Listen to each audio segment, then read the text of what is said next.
If you like the video, please consider supporting James Corp on Patreon. Hi, welcome to 7th Sea, the Caves of McAndress, second episode, or episode 2, whichever way you want to put it. We have an additional face that you may recognise from our Blades in the Dark campaign. Cameron? I'm back! And he has to be really loud, even though he's got the worst mic out of everyone. Yeah, we're going to go around the table and get people to introduce themselves. Cameron. Hi, I'm Cameron Harrison. I am a writer who's failing. I've been involved in the Blades in the Dark stream. I was also involved for a while with the playtesting of Carbon 2185 by Dragon Turtle Games, and hopefully I'll be getting back involved with those. I've been on hiatus for the last 3 months because my Wi-Fi broke. So it's good to be back. Monty? Hello, I'm Monty, aka Dark Liquid. I occasionally publish third-party source material for Numenera and other things. Currently working on a Blades in the Dark hack. And I've run Blades in the Dark and Numenera on here before. He has. Charles? Hi, I'm Charles, also on the Edge, and I will be playing Petras today. And recently I've been playing the mod Enderal just on my own, but it got released as a full thing on Steam. It is an interesting thing with some interesting design choices, but I'm enjoying it. But that's it for me. Okay, thank you. Dave or Henley? Yo, what up? My name's Dave, former full-time streamer, now publisher. Yeah, that's pretty much me. It's good to be back, and we're actually playing this game now for realsies. So We played it for realsy last week, didn't we? Technically. yeah, but the first episode is like, you know, it's a little warm up. It's the foreplay before you get into the meat and potatoes. So yeah. I do enjoy talking. And who are you playing? Juan Diago. Did everyone else introduce their characters? Nope. I'm Reinhard Penelope Werner. I was going to say I'm going to be swinging a sword and being loud on occasion. Oh, so me, just without the sword. Please don't be loud. I did not introduce my character. I will be playing new character, Taleisha Ashworth, and you'll get to meet her today and find out everything about her. Well, as much as I care to reveal. Okay, cool. And last but not, well, I'm James Corp, obviously, and I'm playing Edward Curry, a person that's basically he stopped working for the ATC and basically stole a ship and freed the slaves upon the said ship, and other such things. And last but not least, Matt, aka Blues Lives. Lives. Fuck's sake! Why did I say lives? You know, everyone mispronounces it that way, and Twitch doesn't make it easy to change the name. So, I'm Matt Levy. I'm PM. I used to be a lawyer, but now I'm a writer, a musician, a gamer. I'm working right now on hacking Roll20 and 7C to try and get. Yeah, I was about to say also former programmer, as it turns out. Mm-hmm. Yes, I used to be a programmer many years ago. And I still know some of those things. You were programming things while going for the bar, you know, average people stuff. Don't worry about it. Right. He's Exactly. also working on a doctorate. No, I failed my doctorate, actually. See, there you go. He was working on it for a long Thank time. you for bringing up such a painful memory. Happy to. Little do we know that Matt is actually on the second list for people that Elon Musk plans to send to Mars. I thought he was sending criminals over there. No, that's your country, Dave. I Wow. thought that's Armageddon. Sorry, my bad.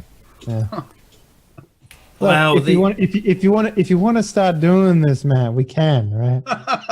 We'll start doing this, and then you'll be like, man, there was a moment in time when I made a poor decision, and that was starting this with Dave, because now it's never ending. Right. It will continue on. So, have you ever seen the movie Gran Torino? No. Oh, well, Clint Eastwood has a thing where he says something along the lines of, you know, when you meet somebody and realize it's someone you shouldn't have fucked with? That's me. Wow, so we're going to end up... so an imposable force. Am I Clint Eastwood or you're Clint Eastwood? Exactly. We'll find out, yeah? What's it? Yeah. An unstoppable object meets an unmovable object. What's going to happen? Immovable force. Mm-hmm. What's going to happen? Immovable object, irresistible force. Irresistible. And Dave is irresistible. I don't think that's it either. Dave is completely irresistible. So Matt, you've done a lot of work. I have done some work. So let's go ahead and recap what happened last week. Oh shit! One sec. I'm going to switch my light on because I forgot to do that. I need some. I look like I'm fucking. Yeah, I'll help with you, James. Ready? Hey. We're all a bunch of idiots. Right. It would have worked good if I could beat electricity, but I can't, so I'm sorry. Well, who would like to do the recap besides me? Or me. All right. Last time on Corp 7 Seas, the cave of McAndress, our party had that awkward moment in time in life when four strangers first touch each other's fingers across the vast ocean and became a unit. Not really. We got there, though, near the end, because our parties were pulled in separate directions, all in different ways. But our lovely GM managed to tie us all together via seemingly random events, which weren't really random. First, we had our dear David Blaine, a.k.a. What is your character's name? Petra Gintaras, who was hunting a mad woman on the verge of blowing up an entire sector of town like she did previously because of her demon stuff. Followed by his personal escort and page, I assume at this point, Reinhard Werner, who was making sure that he also didn't blow up a part of the town because of demon stuff. Meanwhile, they met a very charming, very handsome, and very cool guy with cool hair thief known as Juan, who followed them and tied some shoes together in order to stop a conflict. And together with Edward Curry, the ship owner who owns a ship, they managed to get locked in prison and also out of prison within the same day, and also somehow kidnapped a woman and fed her off to some weird society that no one really knows about except for two people, and everyone else was cool with it. So that's the story thus far. Oh, and we took the ship to a name scrubber who could scrub the VIN plates and make it so that we could sell the ship if we ever got around to that. New license plates, new windscreen. And that is 7 Seas. So in the meantime, since last week, you found the shipyard it's sort of on the outskirts of San Felipe. Mm-hmm. You still have a few things to do. Mm-hmm. Juan Diego, you have realized that you never did get to the flower quarter, which was where you had intended to go all along, because there were some leads you wanted to follow up on about your sister, whom I noticed you did not mention. No, I did not. For those who have not been watching, Juan Diego's sister, Mia, is a somewhat nasty captain in the Atabayan Trading Company. So I didn't mention her name, but I did find someone who, for the most part, dose of knew more about her than I could hope to find via rumors, which is why we never got to her. Plus, also demon stuff happened. So. Well, but you're also looking, as I remember, to find some results of things that she did. And you've learned that there's a hospital in the Flower Quarter where you might be able to find some people who can talk to you. Okay. Hospital. Got it. See. Also, I need to recrew as well. Yep. Because we're running and we're going to need to get supplies as well. So that's where we are. So you can decide who wants to accompany Juan Diego, who's going to stay with the ship. I'm probably going to turn to Petras and say it might be worth you staying on the ship. Yes, I mean, yes. you are being seeked out. Oh, you have learned that priest died. Oh Padre no! Simone is dead. Oh, well. Heartless. Your empathy is riveting. Yes. I should stay here. Would be best. Yes, I'll make sure you stay out of trouble. So, Reinhard, are you going to stay with him? Mm-hmm. All right. So, I think what we should do is let's actually do this the way that the game works, and let's do a dramatic sequence. So, I you're was all gonna wondering be- when you're going to do this. Pardon? I was wondering when you were going to do this. I'm going to do this. Yeah. Why not? So what I want you to do, a dramatic sequence, of course, is a bit slower paced than an action sequence. You're still going to do what we did last time, which is to pick a trait and a skill that describes your approach. But the raises will do a little bit more. You'll also be able to use your raises to tell a bit of the story if you like, or to ask questions. And those raises will have to get you through a big chunk of story. Yes. So think about what It's your also approach is going to be. Yeah. Go on. Sorry. You can tell this. You're the GM. Well, I think that's it. So think about what your approach is going to be and tell me. So why don't we actually, Edward, why don't we start with you? What are you going to be doing and how are you It's also worth pointing out that the same applies from an action sequence. If you have an approach and you do something that is outside of your approach, it costs you far many more raises to do that one thing. Yes, So- that's right. That's how the rules force you to role play consistent with the approach that you took. Me and Dave are going to be in separate parts of the world, yeah? So it's going to Are be... you? Well, Are I you think going with them or are you going to go find crew? I was going to go find crew.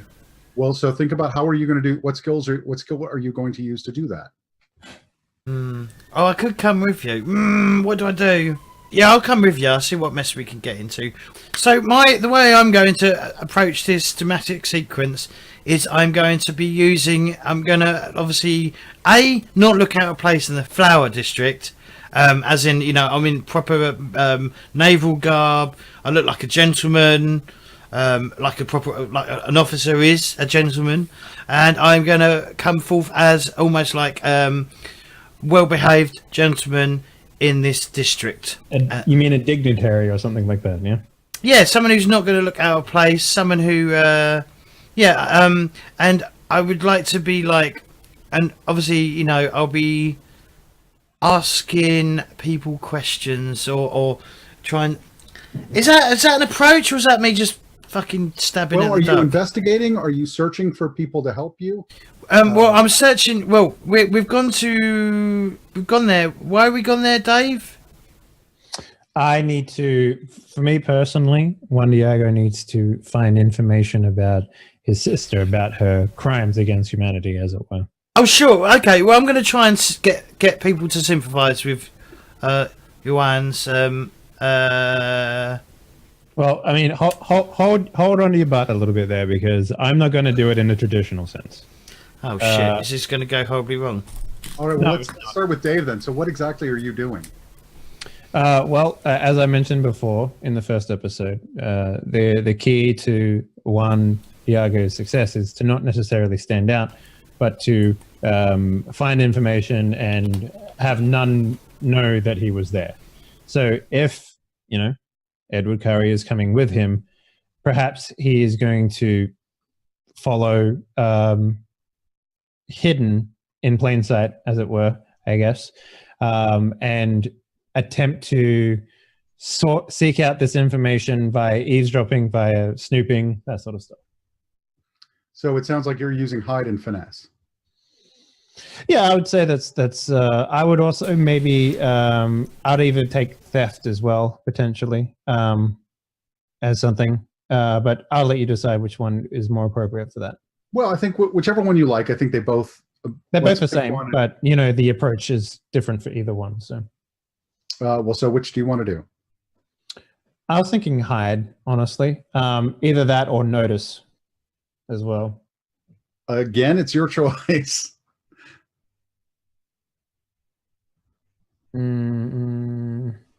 let's go with hide, I guess. All right, so go ahead and roll. All right.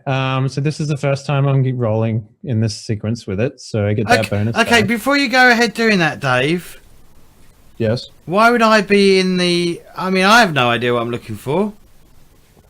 Are you looking for Think crew? about it. What are you looking for? Crew members? Are you looking? To Sure, find if that's what I'm there for, following? yeah, I'm going to be looking for crew member then. If I, because I don't know Well, what I I'm there mean, for. so there's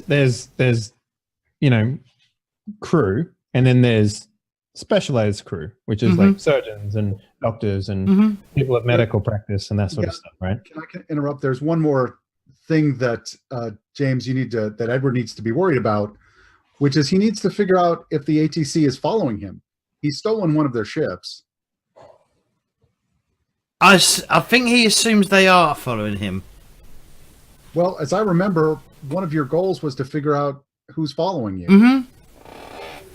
But I mean, I sort of meant a ship, as in like there's probably another ship that's been dispatched to try and track me down. Maybe you really don't know, and it seems like that expatriate community might not be a bad place to look, since there are people from the Outer Bay and Sea there. Maybe they've heard some. The news can travel pretty quickly using magic, so Okay, maybe they know something. sure.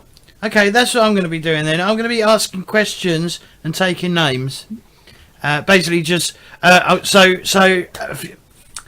can't combine two things. So I'm going to be looking for crew initially. Just trying to find like people willing to join the crew who are looking for work. So maybe, perhaps, I would suggest using panache sailing. Or panache and notice would also work. I mean, that way you can like if you use sailing, perhaps you can use lingo and stuff like that to entice people over to gauge someone's skill at being on a crew of seamen, whatever you want to call them. So those are the sorts of things that you can do. Like you can even, if you wanted to, use warfare or weaponry to bring people over as well.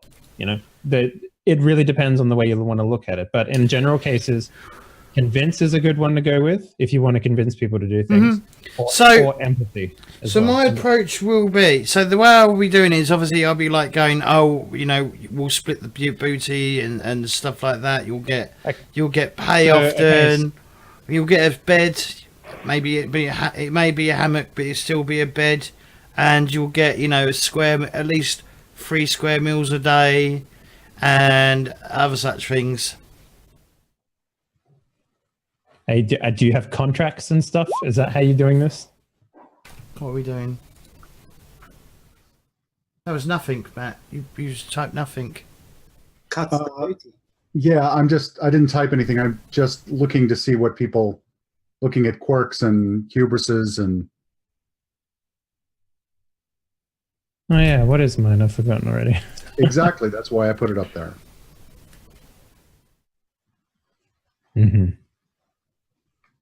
Okay. Yeah, so basically, Matt, I will probably want to be using panache. Is panache like Talking. being charismatic? Yeah, and It's your either natural persuasive. and I'm probably I'm trying to use convince basically to persuade people to join me. All right, so I did try describing it, but I don't think I've successfully described it. You standing on a soapbox calling out to people? Yes, yeah. Well, I'll stand on a soap. I'll take a box to the garden district, flower district. I'll get the name eventually, and I'll stand on. I won't even stand on the box. I'll stand on like there's perhaps a fountain, and I'll stand on the edge of the fountain because it's on the lip. I'll stand on that and start asking, anyone interested in joining a ship, a crew on a ship. All right, well, so why don't the two of you roll? Monty and Charles, I'm going to hold off on you rolling shortly, unless, did you have a question, Monty? All right. There's a reason for this, which will become clear. Yes? You said the priest died. Yes. At least that's what you've heard. Did any guards die? What fucking damn? Guards? What guards?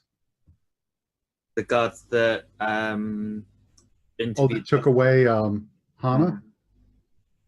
So you no, the guards that were interviewing the rest of these people that got caught by them.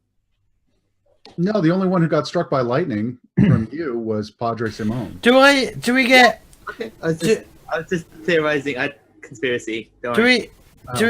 do we get the extra dice or what? Yes, Do I get one extra dice? 2 extra Yes. dice. 2. Okay. Awesome, thank you. It's the first time you've used that skill. Oh my, oh my god, that's a 3 raises All and right. 2 left over. So, Dave, how many raises do you have? 1, 2, 3, 4, 5 with a 9. So 5 raises. no, I should have 6. I have 6. So 10, Okay. 10, 10, 9, 2, 8, 3, and because I rolled another one down the bottom there because I forgot you get an extra one. So Okay. oh. Do you have any dice left over? I have 6 with 1. So 1 left over? Yeah, so 5 and All right, well, I'll buy that one. So you can have a hero point. I will take a danger point.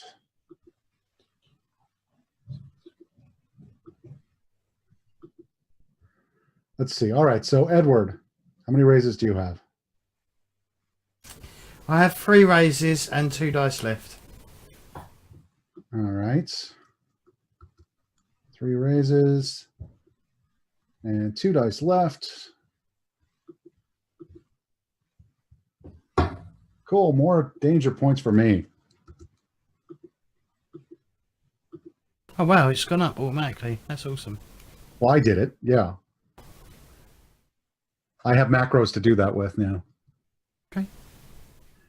So let's see. So actually, sorry, Yes. no, I have 6 with no leftover dice. Sorry, I just had to do some quick math in my head. The 3 is a reroll. So all right, then you only have 1 hero point, and I That's will. fine. That is fine. I'll just recall that one. Okay. Finally. So let's see. So we just spent all that time doing that. Now, so Reinhard and Petras are on the ship. Now, what are you going to be sort of supervising the work? You don't need to pick an approach yet. I just want to get an idea of what you're thinking of doing.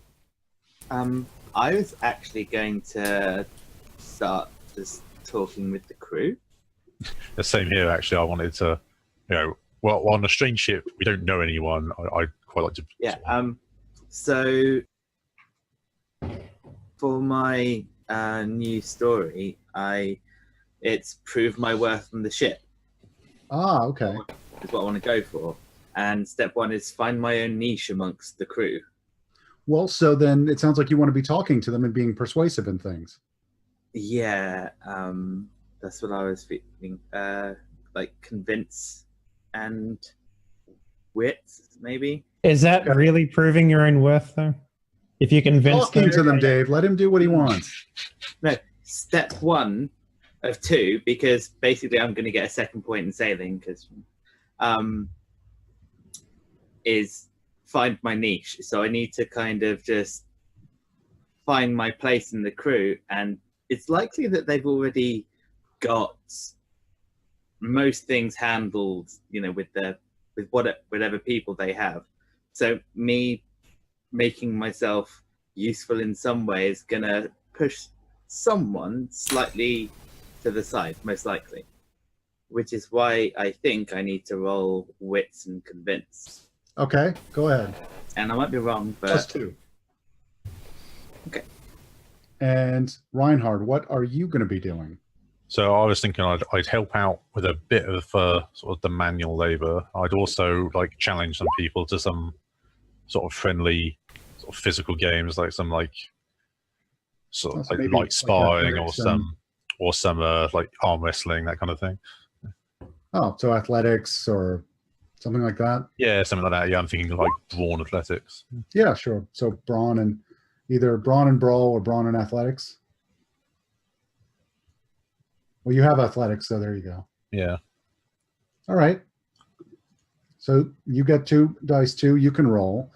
And let's see. So Cameron, let's hold off on you because we don't know you yet, but we'll get to you soon, I hope. I'm looking for crew, so Yep. And he'll take just about anyone, as it turns out. So yeah. Yeah, like you. Wow. Ow. look, I'm very good at my job. Okay. I know. Well, you do have great hair. And Yeah. that's a big Cool part guy of it. hair. Cool guy hair. Yeah. That's with me. Yeah. All right. So let's start with Charles. How many raises do you have? How many raises does Petras have? 4. 4? 4 and 1 dice left over, yeah. Okay. I will buy that. And Reinhardt? I think I have 4 with 1 dice left over. Yes, that's right. So you said 4? Mhm. Okay. And 1 die left over. It's gonna be real groovy when we start getting to like 15s being the cool. Yeah, I haven't figured out how to make that code work. I'm still working on writing the code for doing the raises automatically, just regular ones. I don't know if it's worth it. No, I don't think it's worth it. I mean, part of this game is like if you fuck up in basic maths, then it's your fault, right? Like, in my opinion, that's not very hero-like. No. So let's see. So why don't we start with the flower quarter? Our two folks going to the flower quarter. What are you doing? Shit. So as I said, so I'm going to try and find the middle of the flower quarter. Is this how sort of well to do is this area? Is this like higher? Is this like, you know? It's actually quite. They're doing quite well. There are professionals there. There are all sorts of people there, and they're doing pretty well for themselves. It seems. How crude is my ship? How crude? I mean, I think yeah, it's because we haven't. I pretty mean, that's well not. educated. I mean, it uses language well. Oh, you meant with a W, crude. How staffed is his ship? Yeah, how many people have I got? Oh. Because then that obviously will judge what I'm trying to do. What I'm trying He's to also get.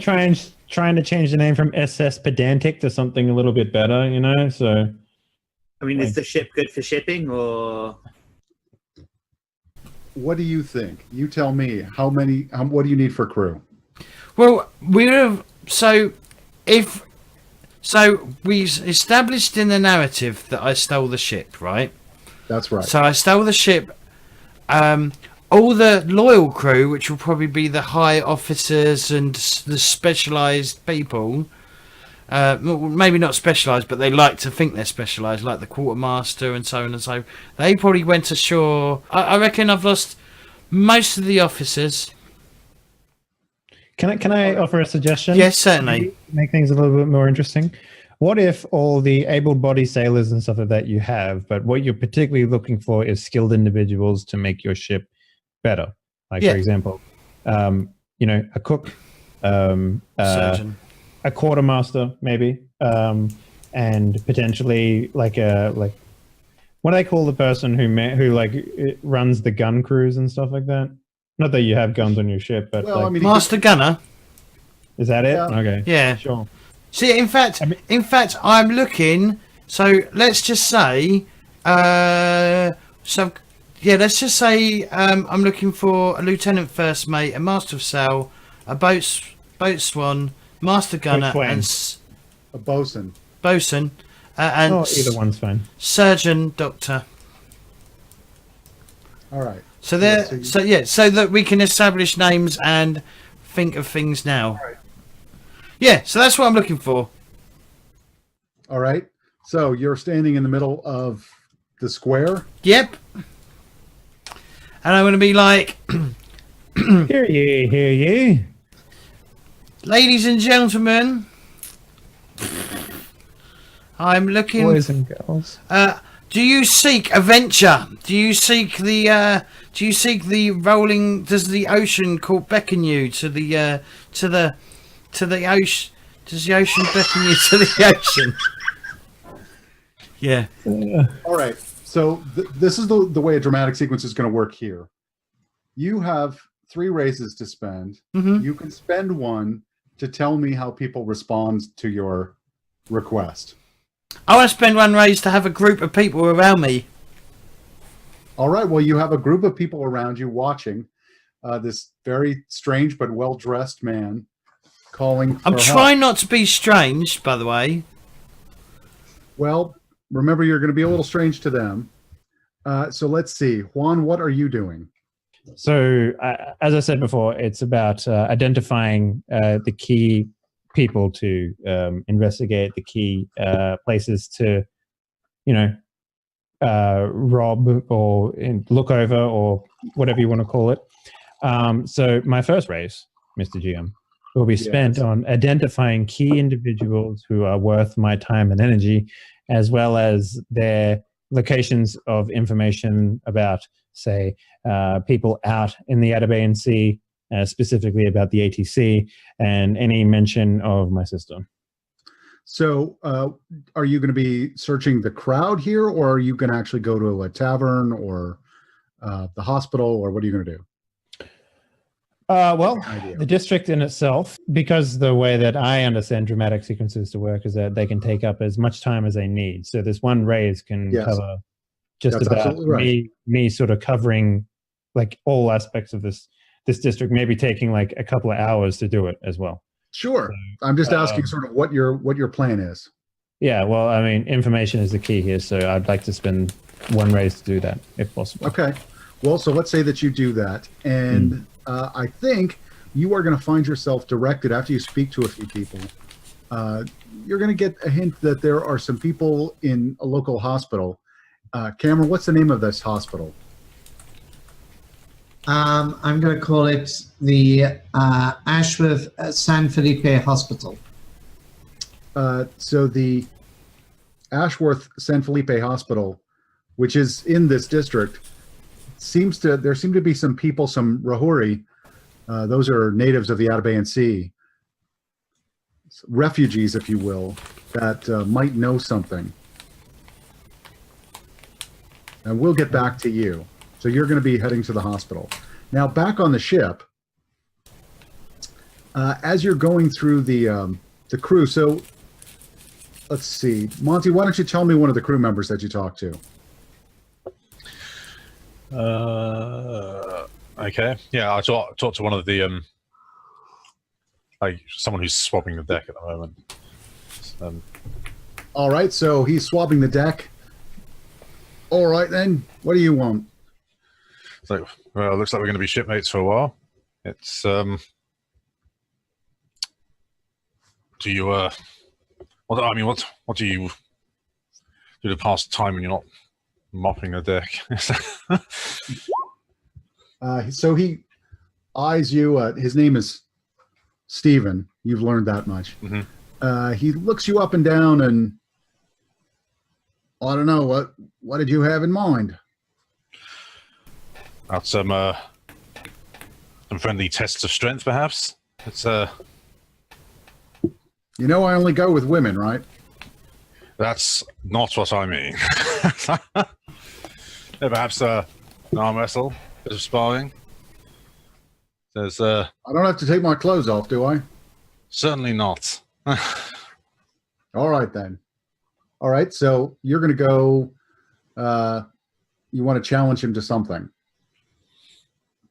Yeah, have a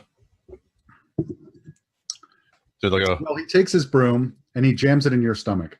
Not hard enough to cause a wound, but is that what you had in mind? well, I was hoping for something a bit more sportsmanly, but Oh, he takes his broom or his mop and whacks you in the bum with it.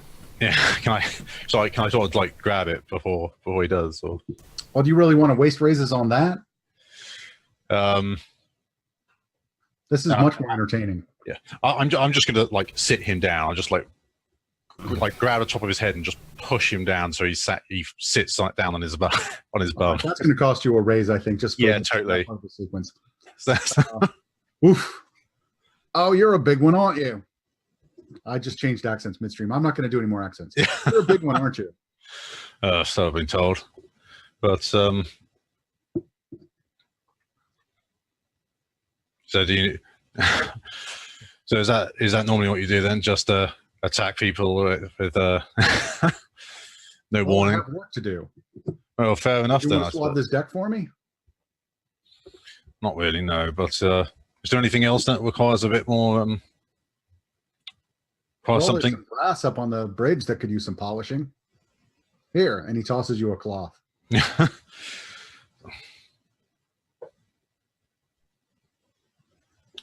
You know what? Why not? It's like, Good on you.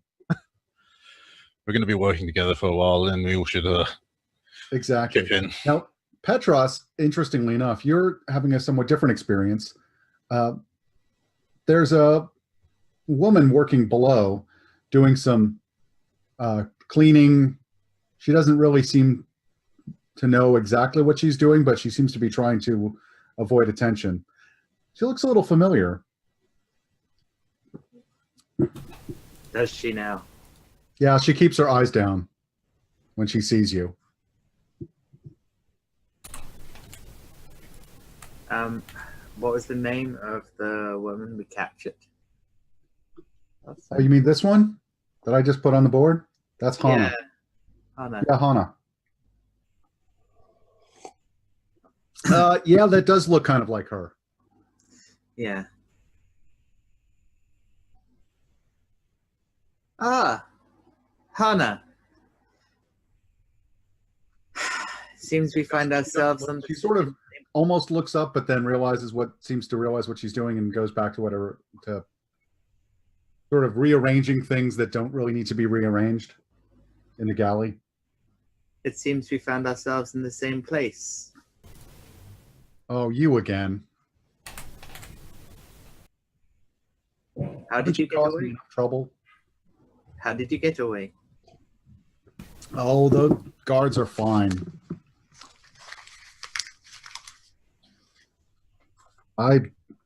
You know how I got away. I asked for some help. But you hadn't completed. You made another deal. You don't know what my deal was. All I had to do was take the priest down to the dock. You were the one who killed him for some reason. Got him. You know how they are. It's meant for you. So just for the audience's sake, Petras is a Lozeas. He consorts with basically a demon.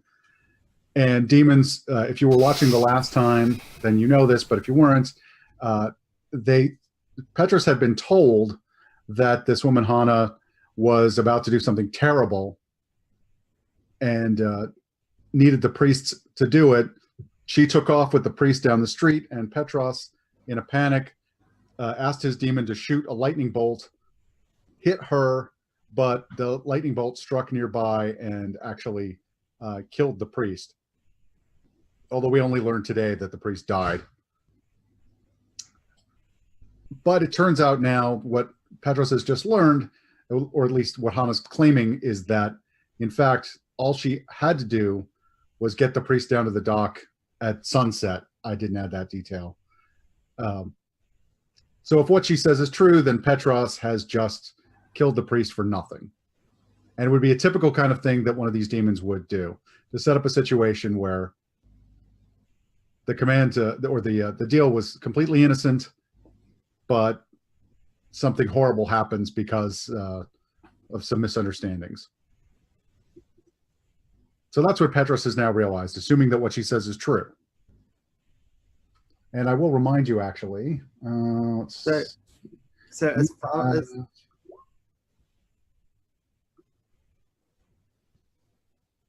I love how everyone with a fucking demon shows up on the ship eventually.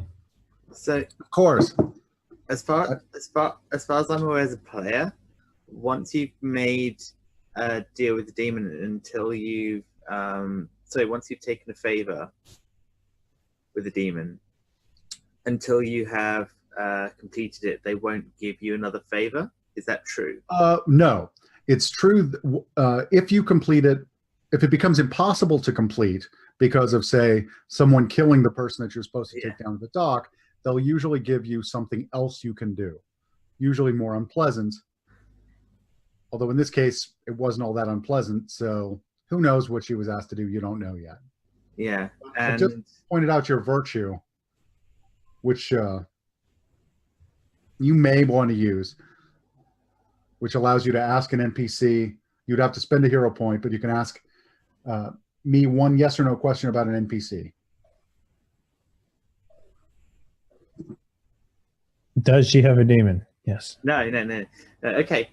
I will use that. Was she corrupted when she used the firestorm? Oh, that's an interesting question.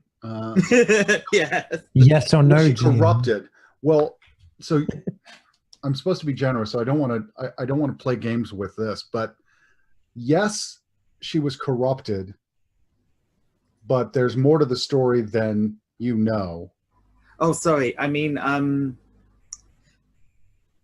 kind that would retire a character and become villainous. Well, so you can get corruption. So, well, let's talk about the corruption mechanism. So when you get corruption, the GM rolls. This is for player characters now. Yeah. The GM rolls to see if the player has become a villain. So you have a running total of corruption points. I roll a 10-sided die, and if I roll underneath your total corruption, then you now are a villain. Okay, and I get to control the character. Did the use of that power turn her villainous? No. Okay, that's what I meant. Yes. No. So I can give you a little bit more because it tells me I'm supposed to be generous. Because it always corrupts, doesn't it? That's the thing. Well, you can get corruption without becoming a villain. It just means that you're on the way, and you're in danger. If you do more things that add corruption, it'll become more likely that you'll become a villain. Okay. So the answer is no, not yet. She's not a villain. Something happened. There's more to it, more to the story than you know. She did get some corruption, but she's not actually a villain. That seemed like a wasted one because she's not monologuing, so she's clearly not a villain. So. Wow, that's a tell, isn't it? Yeah. Need to tell.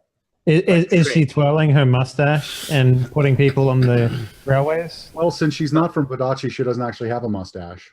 I'm going to let that sink in for a minute, and we will go back to Edward in the square, trying to recruit people. You're surrounded by a crowd.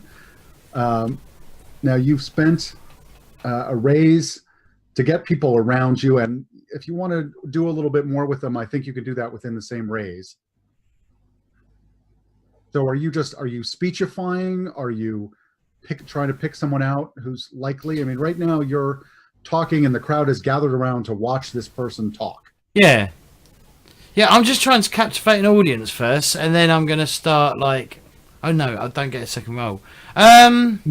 Maybe your captivation was like telling them about all the adventures you had on the ocean to make it romanticize. Yeah, I mean, I am massive. Well, actually, probably not, but I mean, obviously, real world sea travel is shit, but this may not be. You know, we're playing on the 7th sea, so it may be romanticized anyway. So, do you know what I mean? Does that make any sense? Tell them stories about heroic sea monster battles that you had, and freeing. Like, I think freeing slaves would go real good. Yeah. Especially in this quarter, I'll be like, I'll mention the story of. I'll bring up the story of like. Taking I should have probably used performance, but yeah, I'm going to be like to sell it to anyone who's remotely interested. There will be I will be saying stories like we did that I saved a handful of slaves from being sold and taken to Fort Freedom, and the fact that they are now free men. Most of them now work on the ship. that I now... What's that? So this is a consequence that may or may not happen along the sequence. What I've done is I've added a token for a consequence that's coming up where you get grabbed by some people who have noticed you talking about your exploits, freeing slaves, and they seem to be aware of you. I'm going to foul then. All right. Well, for that, you get a hero point. Edward was speaking to the crowd. Then I think you were probably, someone had come up to speak with you, and you were talking about how you had freed some slaves and trying to gauge some interest, and you get tapped on the shoulder. Mm-hmm. Excuse me, Captain. I'll turn around, yes. If I might have a word with you in private. All right, I'll follow them. They are. I'll follow them then. So you follow them, and you notice that all of a sudden there are. You went with what seemed to be one person, and he's joined by another couple of people in front of you, and you notice that there are 2 or 3 people behind you as you go off into an alley. Mm-hmm. And now they grab you. Okay. Put a bag over your head. They say, someone wants to talk to you. And they throw you in the back of a wagon. And now you're off. Let's see. So let's see. Where do we leave? Juan, what are you doing? Were you there? Did you see this happen? Were you off? Oh, no, you went to the hospital, didn't you? I mean, as I said, it took hours to spend my first one. So, the timing of everything happening, right? We can safely assume that he's long gone by the time that I've done with my search, whatever that might be, It seems to me that it would be that it's likely that you were walking by, you probably walked by the alley, didn't see behind you that Edward was being loaded off into the wagon. And you just kept on your way to go to the hospital. So now let's say you're at the hospital. Mm-hmm. Okay. You've entered the front of the hospital. Sure, I have. Well, as I said, this is using hide. So I'm hiding in plain sight. Maybe I've come in specifically asking for, generic name, like, what's a name that might be generic in that sort of realm, like Mikkel maybe, or something like that. You want a Castilian name? Yeah. Let's see. How about something like, Eli. Eli. Okay, sure. I just wrote yes. You've seen Eli, and just looking for Eli, but in a lot of cases, I'm just sort of making sure that I'm not noticeable. If anyone comes to me asking, "What are you doing here?" I'm like, "I'm here to see Eli," and that sort of stuff. The idea here is like I'm trying to find, as I said before, my first raise was about finding the information. So if I have to spend a second raise right now, the idea here is that I need to find out more about the people here in this staffing area that would have information that I'm seeking. Well, by a coincidence, there is a woman there who looks, well, Cameron, why don't you describe what she looks like? Okay. What you see before you is like a milk chocolate skinned lady. The official shading that I used was called Peru. She's wearing a gray, like a light silvery gray dress with orange and blue trim. She has black hair that's behind a bonnet and pale green eyes. And she's trying her best to look professional. She's maybe got a little bit of bags under her eyes, but other than that, yeah. And why would I be seeing her as a potential mark for me finding information? Because she's busy talking to a couple of other nurses. And to a couple of nurses and saying, look, I know we're trying to work with the medical supplies we have. Look, The money will arrive soon, I promise. Just do what you can for them, okay? But the patients need more medicine. What should I do for their pain? I'm trying, I promise you. Okay. They're currently on some... Give them low dosages of tears of the poppy. Make sure you water it down before you give it to them fully. Otherwise, we risk addiction. All right, yes, ma'am. Okay. And if you see Dr. Arnaud, please tell him that we still need to do the amputation on Mr. Minari? That one, yes. Thank you, Mr. Maneri. Yes, of course. Thank you. Now, Taleisha, you actually have several patients just who've come from the New World with severe injuries, and so the amputation is actually because of an infection that one had. Yes. Clearly, this person had been tortured. You learned from the person, and but the resulting infection, that's what caused the amputation, the need for the amputation. Yes. She was apparently tortured at the hands of a pirate, or not a pirate, excuse me, a woman working for the Atabayan Trading Company. I'm Right. telling you this, but anyway, Yeah. so let's see. So Juan has overheard that conversation, I think, because you were hiding and listening. Mm-hmm. Okay. Well, I guess for the expenditure of my raise, then perhaps I can, like, what sort of documentation does this hospital keep in terms of patients, in terms of like where they came from and who I might, like, because I'm not going to walk around and just, not just talk to random people or whatever, because that's a waste of my time and waste of everyone's time here. So specifically, I'll be looking for people who I know have had potential contact with my system. So going through the rigmarole of finding people and, getting the truth out of them is one thing. But, generally speaking, as far as Juan Iago is aware, no one lies to doctors. Well, so Dave, let's do it this way. Why don't you spend a raise and you tell me how you figured this out? Well, I like the idea that it's still within my purview to hide and sneak. So when everyone is thusly occupied, I would sneak into where they keep documentation. That's why I'm asking, does this hospital keep documentation? Because if not, that's a whole I think different you can ballgame. say that it does. Yeah, I will safely say that it does. I imagine that there's a very easily marked place that says administrator's office.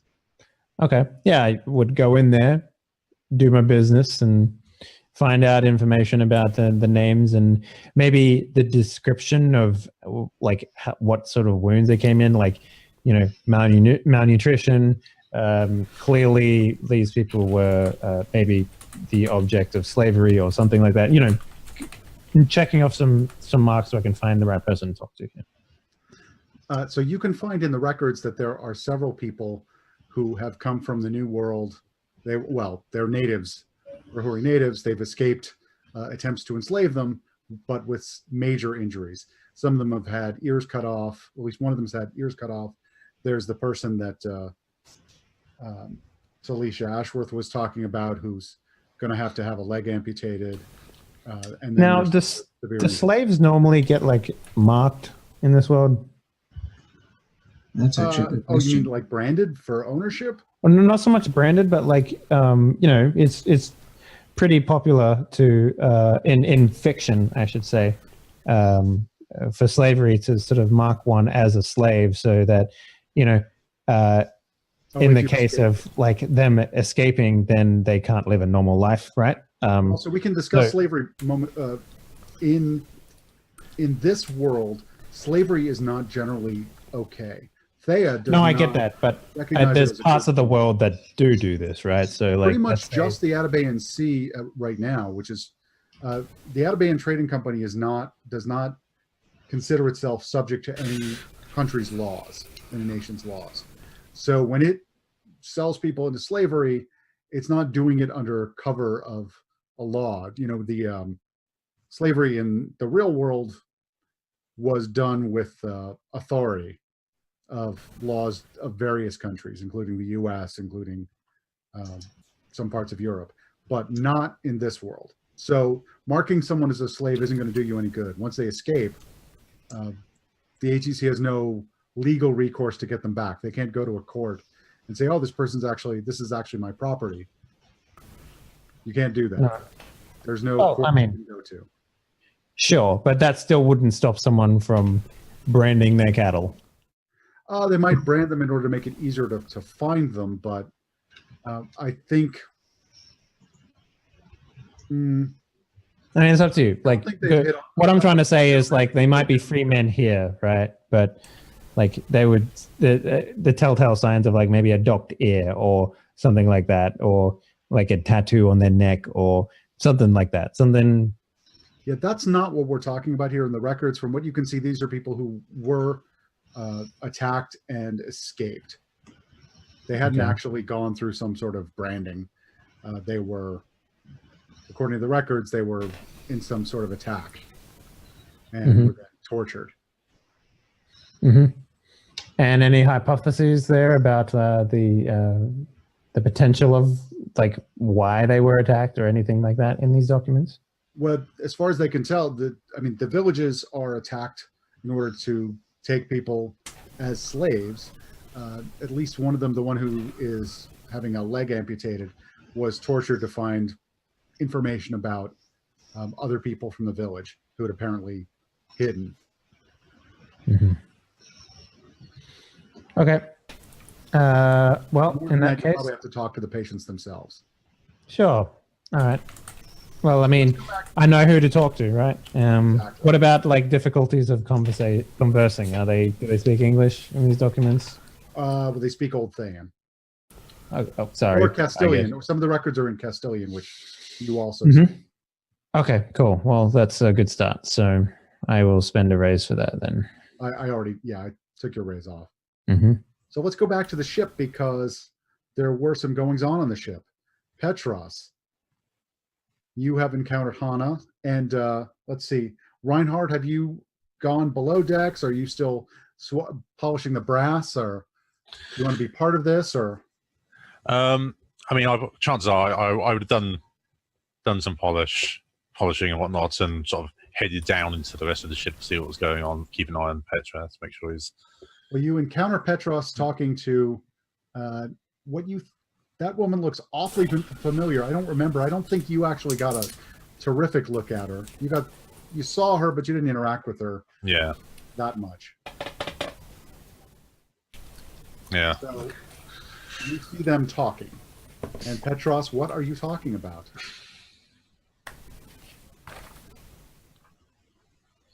Well, if you're going to be, if you're planning on staying on this ship here with us, you're going to need to tell me what you did to those guards that were watching over you.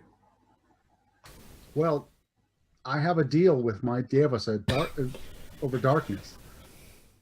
I hid in some shadows and got away from them.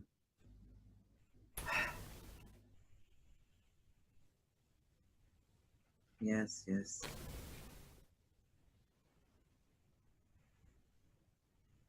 I believe you. I hope so, because you've gotten me in more trouble than I was in before. The Radas are after me, and I'll never be free if you don't help me. Oh, is that your deal now? To ask me for help? Go on. Ask. I need to be free of my Devas. You don't. Oh. I don't know what you think happened, but it wasn't my fault. No, you did not ask for a firestorm. I thought I was being attacked. Now, at this point, Reinhard comes in. Yeah. He looks up, sees this rather large man from Eisen, and goes silent.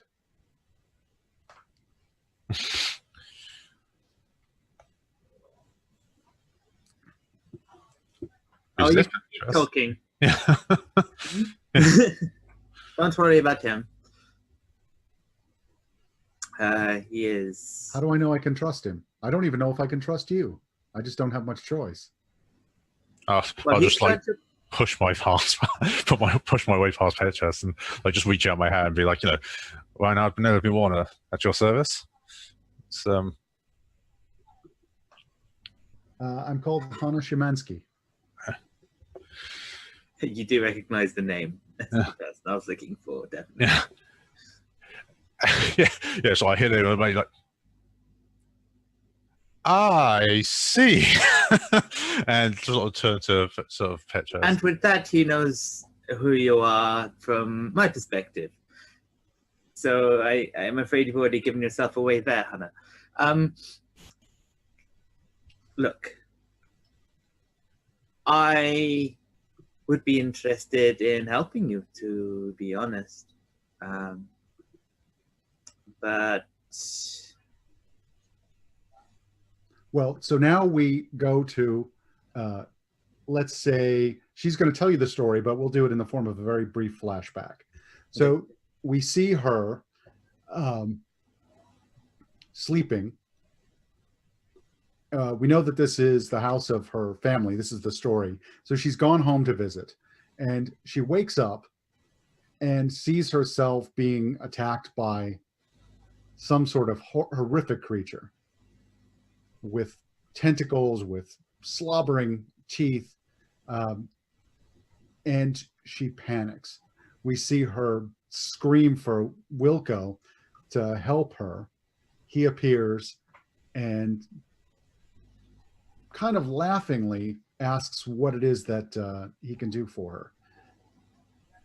She begs for help, and he says, well, I can help you, but the terms of our current deals really won't do much good. And he offers her essentially what Petras, what you recognize as a deal for fire. She agrees, and he says, now I can take care of this problem.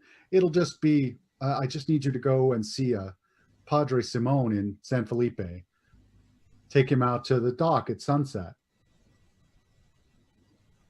She, of course, agrees. This creature is over her, slobbering. She's been sort of fighting him off. She says, yes, yes, anything. And says, very well. He waves his hands, and the room bursts into flames. The creature vanishes. The building that she's in is on fire. You hear there's screaming. You hear children screaming. An old woman saying, help, Hannah, help. And she says, Grandma. She tries to get out of her room, but it's blocked by fire. She finds herself, the only escape she has is through the window. She, of course, can't call on Wilco for help. So she forces her way through the window, manages to get out, and before she can get back into the building, it is just engulfed in flames. She knows her family's in there. She has some young brothers, let's see, 3 young brothers, 2 sisters, all under the age of 10. Her grandmother are caught in the fire. Her mother manages to escape and asks what happened. And Hannah's too ashamed to say anything. Just says, I don't know. What? I just woke up and there was a fire and I jumped out the window. And then we fade out from that. Now, we also know, I'm just going to tell you as an aside, that there is another Dievas there laughing and laughing alongside Wilco as the scene fades out. And you now hear some laughter of your own from a very familiar laughter. What did we call him? Jack. Jack. Yeah, you hear Jack's laughter as she tells this story. because you, of course, realize that you've been trapped in all of this. The whole plan was to get you to be the one to kill the priest, which you have done with Jack's help. And Jack clearly finds this hilarious.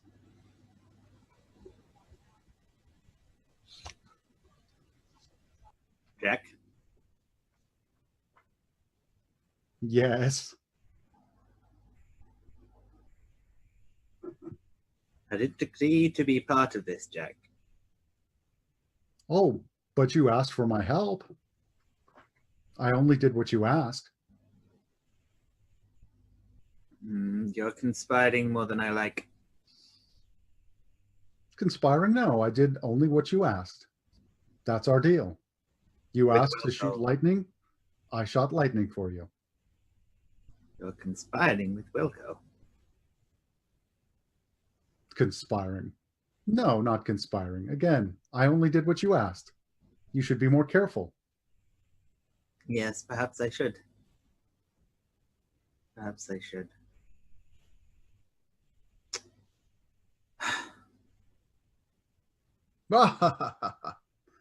Let's see. So let's go back to Edward, who finds himself in, well, a nondescript room surrounded by several brutes. Mm-hmm. Say, so, you thought you could steal a ship from the Atabayan Trading Company, huh? Sorry, do I know you, sir? No, but we know you. You took our ship. Did Well, I? you took our boss's ship. Did I? I'll smile at him. Hmm? I'll smile at him. He smacks you across the face. Take a wound. I spend a hero point so he doesn't hit me across the face. Oh, nice. All right, so you lose a hero point. We can do that. What happens to instead? avoid capture. What happens instead? Hang on, sorry. Let me just check. Is it just one person? Yeah, Oh, no. spend a hero point. Yeah, starting a fight or resorting to violence. Yep. So yeah, so he doesn't. Oh, he goes to goes to slap me across the face, but I guess the smile makes him second guess himself. Lifts his hand to strike you, and you smile at him. And he pauses. Am I bound? Am I tied up? Am I what? You're not bound. You're sitting in a chair, surrounded by, let's say, 4 tough guys. I mean, they're not extremely well dressed, but they are, their clothes aren't torn. Their clothes are nice, but they're working class, shall we say? Yeah. You've never seen them before, but if you had to guess, they probably work for the ATC. They have Vestan accents. All right. And who are you, sir? My name is not important. No, it is. It's important. Do you want to spend? So do you want to spend a raise to pressure him into telling you his name? You Yes. can convince him into Yes. telling you. Sure, it'll just cost you a raise. You have 2 left. Do I? You do.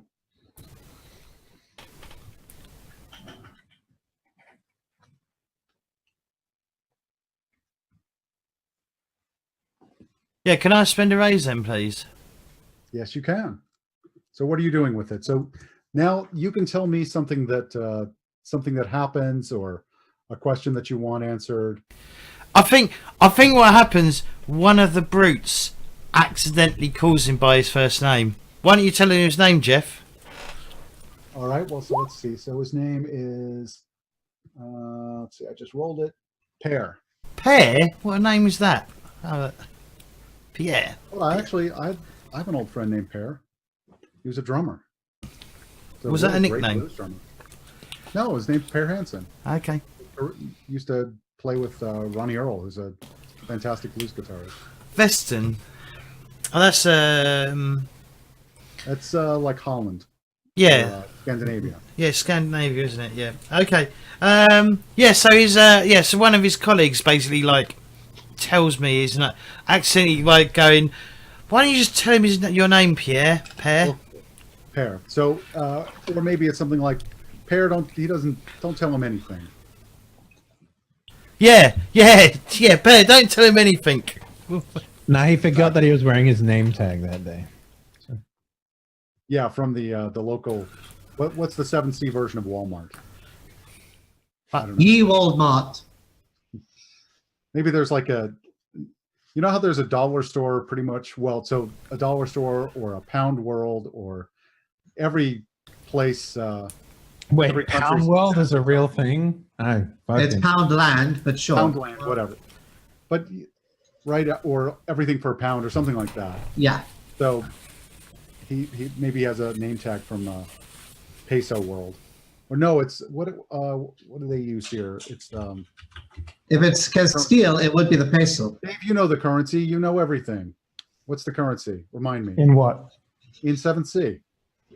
Oh shit, that's Vestinarian, isn't it? No, it's fucking, wealth is intangible, but I think the currency. there's a currency. is Denarii, yeah, or something like that. There's a Vestin currency. Yeah, it's a vesting currency. I've got the rule book. Does it matter? Absolutely not. 1 unit world. Yeah. But it amuses me. I hope you don't mind. I'm just writing down what I want in my hospital so far. No, go ahead. Thank you. It's called the Vendel Gilda. Gilder, thank you. There we go, Gilda. Gilderland. Yeah, so it's everything for a Gilder. All right. He's a Gilda. Anyway, But seriously, he says, Pear, don't tell him anything. Find out where that ship is. I think you have the wrong. so. I'm going to be like, I think you have the wrong man. You're dressed in a naval outfit, and you were just recruiting people to work on your ship. I think we have the right person.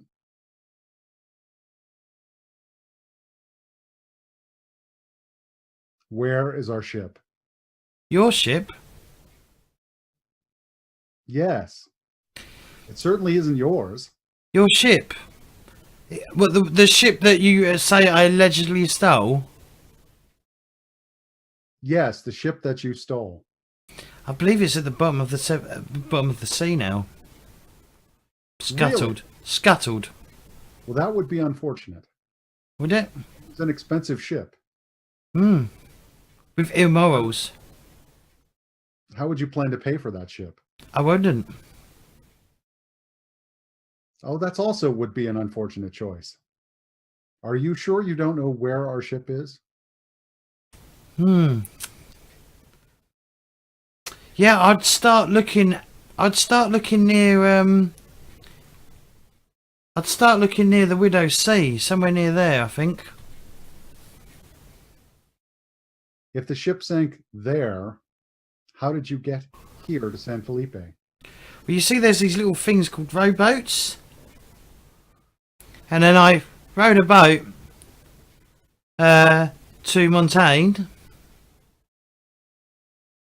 And then we picked up a passenger ship and sailed here. So you expect me to believe that you rowed your way from the Atabayan Sea here? No, as I said, we scoured it in the Widow's Sea. Off the shore of Montaigne, and then we just rowed into port.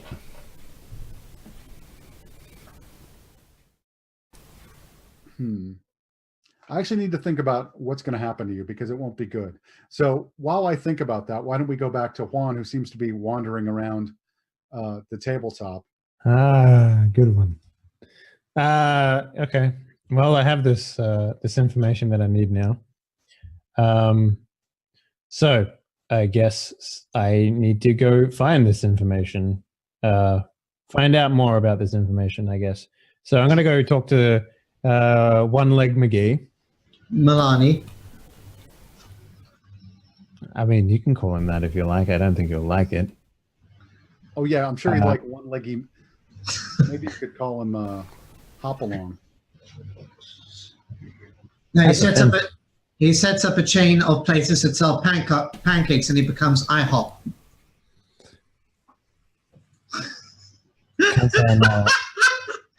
I'm back, ladies and gentlemen. So, for everyone else who doesn't live in the weird world of Britannia, that joke falls. IHOP is American. Yeah, it's not English. Well, I don't know either. So it stands for International House of Pancakes. It is international. It's not very. It is the International House of Pancakes. It's not very international though. See, I just make my own pancakes at home. Anyway, so let's go talk to this guy, GM. All right, so you're going to go to the to his room. Yeah, well, so I don't want to go outside of my approach here. So perhaps I can eavesdrop on a conversation he's having. All right, so he's having a conversation with, say, his doctor, or not his doctor. Taleisha, you're a doctor, right? Yeah, I'm a doctor. But you're not the surgeon who's going to remove the leg. No, but I'm going to explain to him that that's what we have to do. Okay. And I've got the actual surgeon with me, who can you very quickly give me a name? Let's see. Why don't we give you a Castilian name? Sawbone McGee. Oh, no. Doctors. Stephen Legcut. How about Dr. Navarro? Yeah. That sounds like a I was going to suggest that sounds like an SUV. I was going to say a superhero name, but sure. The Doc Navarro, now available at your local retailer. For only $5.95 a month. Right. Jesus Christ, you'll never pay off that fucking car if you're only paying $5.99 a month. I don't know. Your children will inherit your debt with this car. I feel like I missed something here while I was rolling for that name. So you and Dr. Navarro are standing over the patient who is weeping at the thought of losing his leg, and trying and begging you to say that it isn't true, that you can save his leg somehow. Okay. But you respond, Melania, I wish there was something we could do, but unfortunately, the voyage left that wound open for too long, and it's become gangrenous. And I just gently, with like the least amount of pressure, I'll take like a stick that I've got, and I will poke, and a massive coagulous amount of pus will come pouring out. And he begins to weep again. I'm sorry, there's nothing we can do. The corruption is too far. If we don't take your leg, Milani, you're not going to make it. There's nothing we can do. The corruption spread too far through the lower half, and it will reach your heart in no time. I can't leave my daughter without a father. I guess you have to do what you have to do. And now, Juan, you notice now in the corner a little girl sitting there playing with a sort of a doll to herself, not really understanding what's going on. Oh, thank you. That's something else I should have. A children deposit area. It's called a daycare. And Juan, I do want to remind you about your orphan quirk.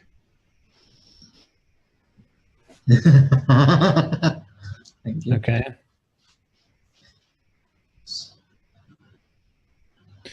Oh yeah, the things give you extra stuff, don't they? And don't just think about the mechanics now. Think about the story. You were an orphan. Your parents died. That doesn't. I mean, this girl's clearly not going to be an orphan, though. Her dad just agreed to have his leg removed so that she wouldn't be. Oh, he's just started to seize. He's jerking. That's not me laughing. That's me laughing, not Taleisha. Yeah, A no. bolt of lightning flies and hits him. Oh, Jesus. So I'm gonna go in there and put my hand out to the little girl and I'll be like, "Come with me, little one. You should not see this." Milani? So you haven't actually rolled for raises, so I think we'll just assume that you have some raises that you can spend since you are a doctor. And if I remember right, let's see. I'm literally a doctor. That was my first background as doctor. Exactly. So you are actually going to get a hero point for this because you're tending to the victim of a villain. Sweet. And if you would like to spend that hero point to prevent The death I don't even of remember Milani. that we picked. Don't do it. Yes, you can spend a hero point to keep him from dying. I mean, Otherwise, I'm going to spend a danger point to kill him. This will be residual from the villain.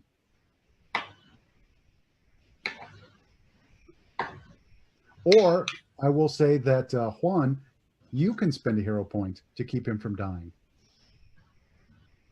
How about this? I'm gonna do one better. I see that he's starting to do his, death rattle. Death rattle sounds cooler, by the way. So I'll go with that. So I'm going to go up to him. I will spend the only hero point I have, Mr. GM, and I will look him in the eyes and I will say, "Who did this to you? Tell me, and I will make sure that she does not do this to anyone else anymore." Her name was Diego. They called her Diego. What did she look like? Where can I find her? excuse me, can you not see this man is having a seizure?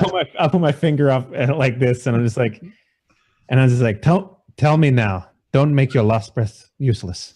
What does Mia look like? As far as you know, how do you envision her? Since you haven't seen her in some time. Like buck teeth, little kid. Like she was a kid, like a child, right? That's not what he says. Her eyes. Exactly. Obviously, her that's eyes were dark, cold. I've never seen anything so cold. Where was she? Tell me. It was my village. It gives you the name of a village, which I haven't made up yet. Cool. Security! Please, my daughter, you must take care of her for me. Don't worry, Milani, we will. You're not, but don't say that. You're going to be fine. He looks at Juan. You look so familiar. Do I know you? No, you've never seen me before. I'm just a passing individual, a breath in the wind, if you will. And then I will step back and let him die. Oh, really? So you're not going to... I thought you were spending the hero point. I am spending the hero point, but it's to get the information that I request from him. Oh, you can do that with a raise. All right, then a raise it is. I'm actually going to spend the bad point and let him die. Wait, so you're going to spend the hero point to keep him from dying? No, I'm going to do the other thing. You can let you spend the bad point to kill him. All right. Yeah, I'm going to let you spend the bad point to kill him. All right, I have just done that. You still get the hero point for tending to him. Thank you. And points. And if there were a cardiac monitor, it would go beep, but there isn't one because we're in the 17th Instead, century. it's just the sound of a child crying. Yes. Just- Daddy. For God's sake, someone take her to daycare. Put her in front of some colored blocks or something. I don't care. Nurses come in.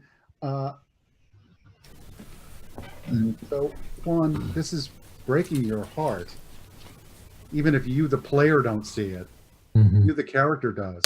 There's no way that Juan can see this and not be moved. I could do with a cabin boy. Well, specifically, I am moved. It furthers my vengeance against the terrible destruction my sister has wrought around her. But specifically, maybe I'm like, oh, where will she go now? Now that her old man has passed on. The only place that any orphan can go in San Felipe. The orphanage. Sorry. I can try and keep her here for a while. There's a place on the second floor of this building that we have a small staying area. I can look after her there until I find next of kin. But if I can't find anyone, and there's a good chance that I'm probably not going to, considering that they aren't from Castile, she's just going to wind up in an orphanage. Well, if she doesn't have the power to turn around her own life, then perhaps that is best for her. I'm sorry, pardon my, whatever the French equivalent is, pardon my language, but who the fuck are you? Who are you? Normally, it is common practice to give your own name first. Normally, it's common practice not to ask a dying man to live his most haunted moments seconds before he passes on. You don't know who I am, and that's the way it is going to stay, but how are you to judge what I do or not do? I am the woman in charge of this place, and you are trespassing. So I will ask you again. That can be easily fixed, and I will leave, because I have got what I need. Go back to Edward. So am I being beaten up by three brutes? Well, so now that's interesting, right? They can't really beat you up because you've got... Well, no. Smile. One guy can't beat me up. Oh, that's right. So the others can. Yes. You're itching to get beaten up, and I'm happy to oblige. Yes, I'm happy to oblige. All right. So let's see. So when we left it, you had... Let's see. You were refusing to tell them where the ship was. Yes. Let's see. You've given them some preposterous story about having sailed it and scuttled it across the ocean, and then scuttled it and rowed ashore. Yep. So let's see. Well, how about you feel a sharp pain in your back when you get slammed in the kidneys, and you should take a wound for that. Where's the ship? What do you mean? As I said, it's at the bottom of the sea. One of them says, Pear, he's not going to tell us anything. Just kill him and be done with it, and we'll find the ship. It must be whoa, killing? Whoa, whoa, whoa. Who said anything about killing? Are you going to tell us where the ship is? I'll take you to the ship. Ah, that's more like it. So where is it? As I said, I will take you to the ship. It's in the harbour. Any tricks, and you'll be done for. There will be no tricks. I will lead you to the ship with no tricks. All right. So where do you actually lead them? To the ship. Really? Yes. All right. Well, so we can cut to the ship, where conveniently Reinhard and Petras are. Can I finish off my Coffee? conversation with Helen? Yes, we are jumping back there so that you can finish up your conversation with Hannah. Edward, I think, will be along shortly, but he's not there quite yet. So, Hannah, I'm not going to turn you in again. Thank you. You're not? Well, this could work. According to my studies, I have something that may be able to free you from your pest. Really? Not right now, but eventually. I have too many uses for Jack to do so with him, but maybe I will be able to help you out. You, however, will need to change your name, and I would suggest we have you acting as my apprentice under a different name. And I would like Can I to travel use with you? a raise here. Pardon? Is this the point I can use a raise? Sure. What are you going to do? Well, I rolled wits convince. Right. So I feel like this fits. I think it fits pretty well. To get her to just follow this plan and go along with it and not try to and think that it's actually like the best thing for her and stuff. All right. So, and I actually don't think it needs that much convincing, since certainly she has a motive to get away. Yeah. Is there something else that happens here, or do we go to the commotion outside? That's up to Monty, I guess. Yeah, I mean, like, there's a definite sense of incredulity from my on my face. It's like I'm not okay with this whole demon lark thing, but Well, why don't you characters talk about this? Maybe it's like, I think this is something you should explore. Okay. So what was the name of the stones again? The Stones of Liren. Liren. Mm-hmm. Okay.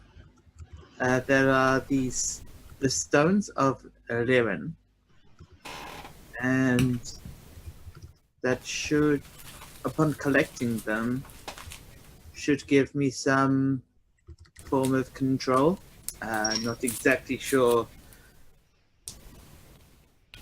what, but it is something very powerful, and with them I should be able to help you. Have you heard of these? The Stones of Liren, you said? No, Will they really control? Can they control a Théah? I've never heard of such a thing. Quite possibly. Where are they? There may be some archaeological sites that I need to look into. This one that I have myself was found on a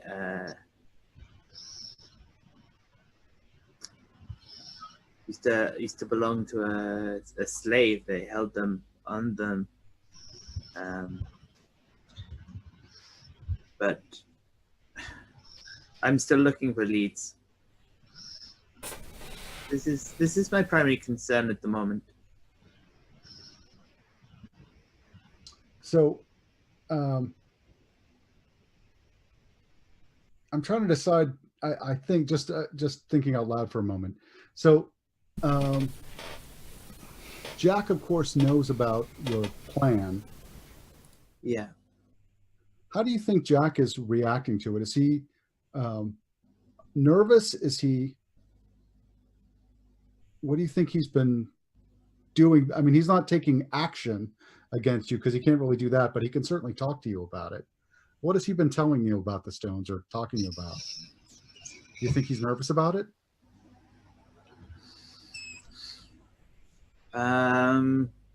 So he appears according to the deals that we've made, which is knowledge and it was knowledge and storm previously, and more recently sea. So knowledge and storm, wispy, and kind of hidden. I think he would have been able to hide a lot of the things that he would have, like his emotions. So do you think he's putting on bravado? If he's either he's either like doesn't believe I'll succeed, or knows something about them that I don't, or this is part of his plan, or something. Like, Well, then you hear some. I don't know myself. I'm not sure. Okay. Well, you hear some laughter from Jack, and of course, she can hear it. Do you think that Reinhard can hear it?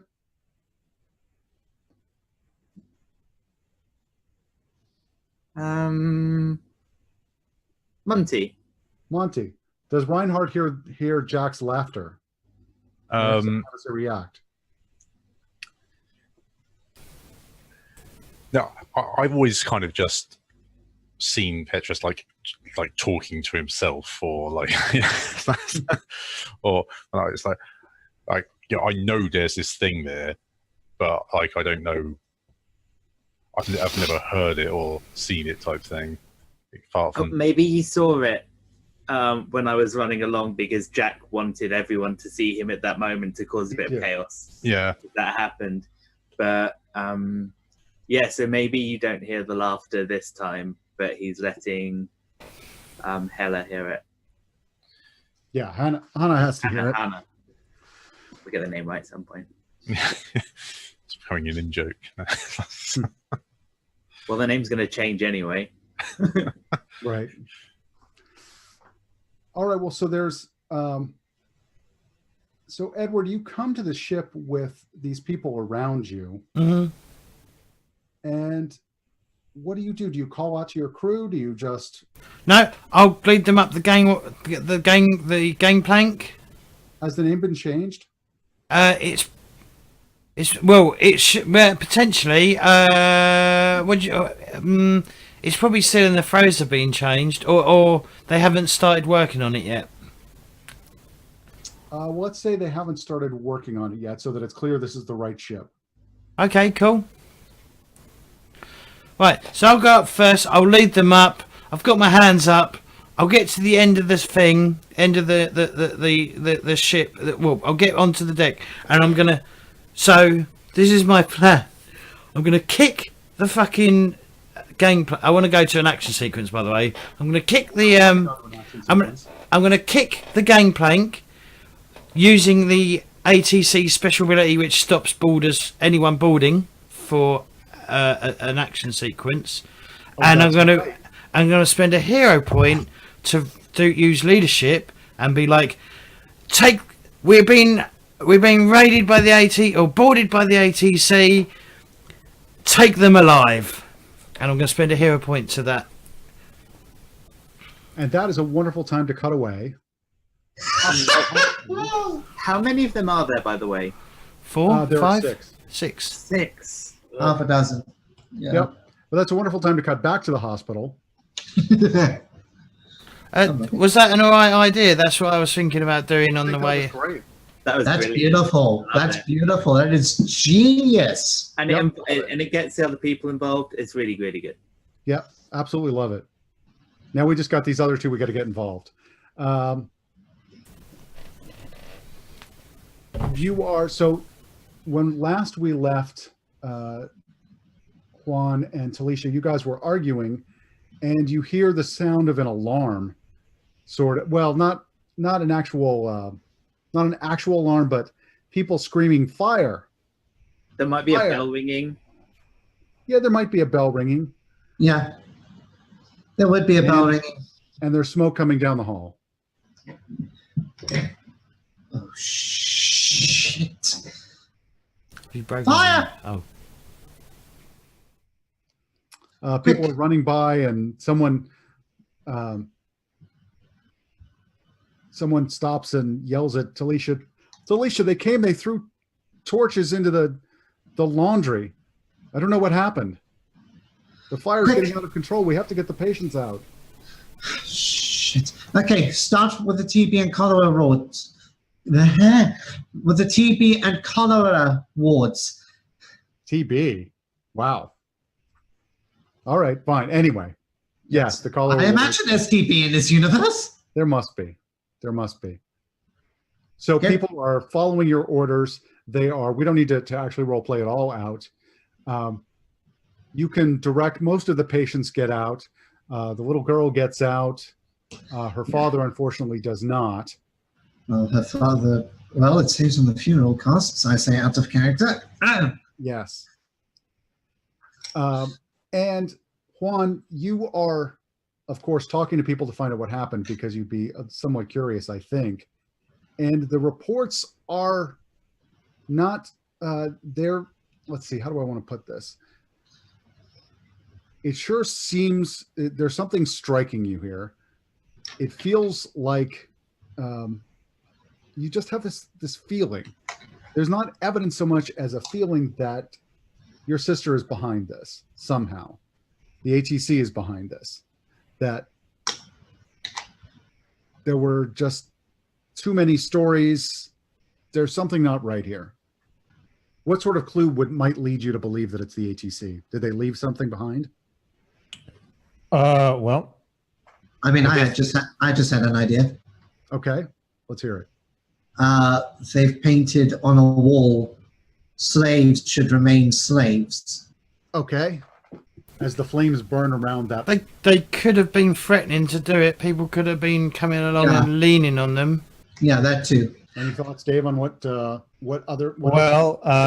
Specifically, I guess you could say that I don't foresee the people that did it, being professional and being having the ability to remain anonymous while doing such a thing, right? They're clearly what they're attempting to do here is create a statement and maybe even use this as a way to coerce the people who are survivors or whatever of this incident and the incident that they're a part of to not talk, right? Right. So the question, the best thing to do here is to look for witnesses, right?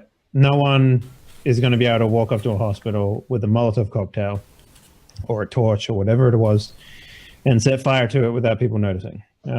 Especially if this hospital is as, popular as it's supposed to be. I think that's fair. So there should be some witnesses. And they describe to you a man and a woman dressed in, well, what seemed to be so you're in the Rahuri quarter, and they're wearing clothes that seem consistent with that. So maybe they've come over from the Atabayan. They weren't familiar. They weren't familiar faces, I guess is what I'm trying to get at. They seem to be newcomers who've just shown up and taken off. Nobody recognized them, which is odd. Well, I mean, they just threw the fire, right? Yep, they threw some sort of fire, some sort of container. Well, I mean, perhaps I can follow them then as they did it while other people are working on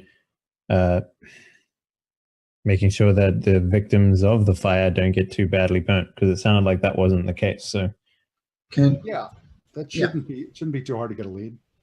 Cameron, did you have something? I wanted to now maybe ask if maybe now I can roll finesse notice as my raise pop.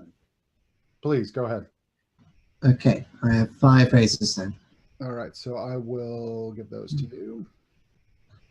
And all right, so you've got finesse and notice. You notice, I'm not going to make you spend a raise for this. There are a couple of unfamiliar faces off, sort of. So, in a classic police procedural, the criminals are always still around. Yeah, it's a case. I see it as a case of I'm looking around and we lock eyes for a second and they fuck off. Exactly. Yes. Thank you. I'm gonna grab the big guy. I'm gonna grab Juan and I'm gonna say, "You want to redeem yourself? Follow them," and I'm gonna go chasing after them. All right. And Juan, do you go along? Redeem myself? In what way? I have done nothing that's worthy of redemption, nor in the eyes of you or anyone else. Oh, fuck off and come help me catch these bastards. I like the fact we might have two action sequences away from each We other. have two action sequences going, I guess. One thing that's going to happen here is chase, which will require... I will do this on one condition, though. When we capture these men, it is for me to decide what I can ask them, and you will have no say in what I say. Fine. All right. Juan, I think you should actually roll again with a different approach. We'll say that we'll start the action sequence here. Well, while you're doing that, let's go back to the ship. So on the ship, we have, let's see, Reinhard, Petras, a brute squad. We'll just give them, what did I say, 6? Mm-hmm. Is one of them a minor villain, though? Really, I don't know that he justifies being a minor villain. Okay, all right. All right, so we have the brute squad. Edward, what did you say you were doing? Didn't you? You said capture them, don't kill them was the last thing. And Yep, that was the last thing I said. Yep, and I spent a hero point to fire up leadership as well. Spend a hero point to inspire a group to action. The group must be able to hear you. They're on my crew on the ship. But if they can and they are of neutral or better disposition, they will do whatever you command, so long as it's reasonable. They're likely. We both got that. So yeah, so hopefully asking them to be captured is reasonable. Wait, you're asking your men to capture? Yep, these six brutes. Yep. Yeah, that's fine. And let's see. So you still have a crew, which we need to add. Well, it says the ship's got a crew of 10, so that's what I did. Yep. So because I was going through the book when it wasn't my turn, I was just going through and adding. I added 10 crew. I thought I did. Where's it gone? I thought I did 10. Where's all the stuff gone? 10 crew on the.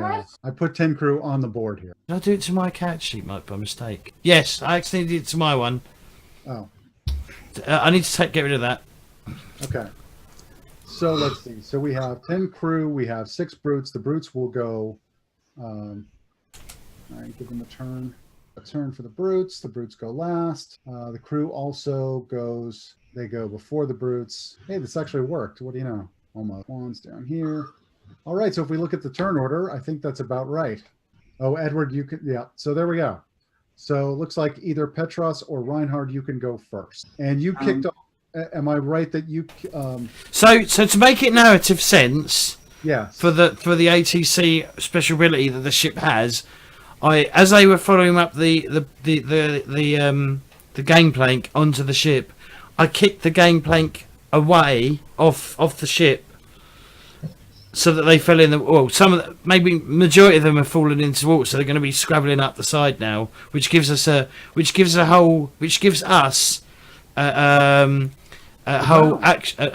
to sort something out. Yeah.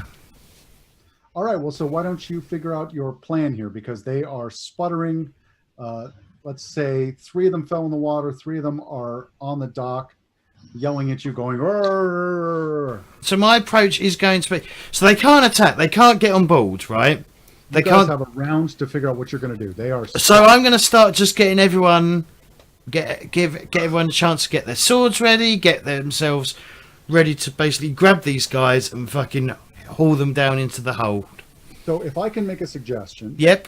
You could spend a raise to create an opportunity. For example, get some rigging set up to be able to drop it on them like a net that someone else or you could use, or some other trap. So you could spend raises basically to set up. This is what's called setting up an opportunity, right? So you set up some circumstance, some way of trapping them once they get on board, because that's your goal. So why don't you think about that for a second, how you're going to trap them, and let's jump back to the hospital. And we have Taleisha and Juan chasing after these bad guys. So Dave, I'm sure you figured out your approach by now. So what? Yeah, I'm just doing one thing real quick because my virtue might be able to allow us to pool our resources together instead of. Oh, do you have reunion? I do, yes. Okay. So the idea here that I activate my virtue and choose another hero in the same scene to pool your raises for the round which will allow us to not allow them to take a turn. Because the way that the action sequence works. So my approach will be finesse athletics. Okay. And I will be taking the high route, climbing up a building, and while they're running through the streets, they'll be able to have a keen eye view and maybe be able to get them when their guard is down, when they think they're not being followed. So running along the rooftops and doing like jumps and shit. All right. Let's see. That sounds pretty cool. So once you go ahead and roll for that, I'm just getting some quick things set up here. So let's see. Some strength. Nope. 5.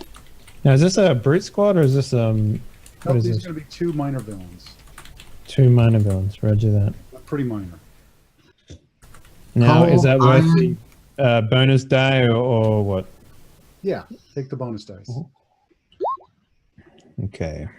I will use a reroll. Actually, no, I can't. My athletics is only 2. 4 and 1 dice left over. So what is your total pool right now? You've got a 5 from your last roll. Yeah. Yeah, she's got 5.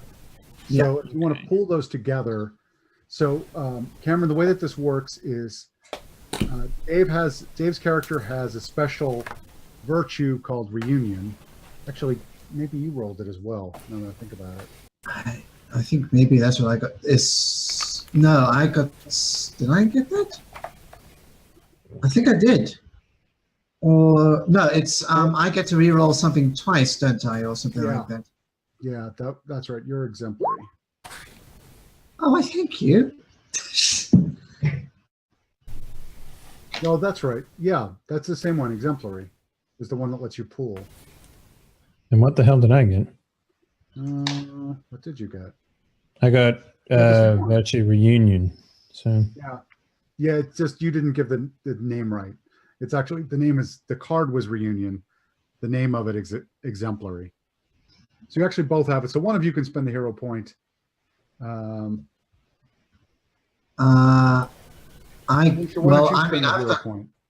got 2. So shouldn't I? Yeah, you spend it. Yeah, I'll spend it. That's fine. All right. I'm more than fine spending it if it means we're going to catch these fuckers. Yep. So how many raises did you get, Dave? we got 9 total. All right. So let's. I got 4 with 1 dice left over. So Okay. So let's say that. I'm going to give Juan. You get another hero point.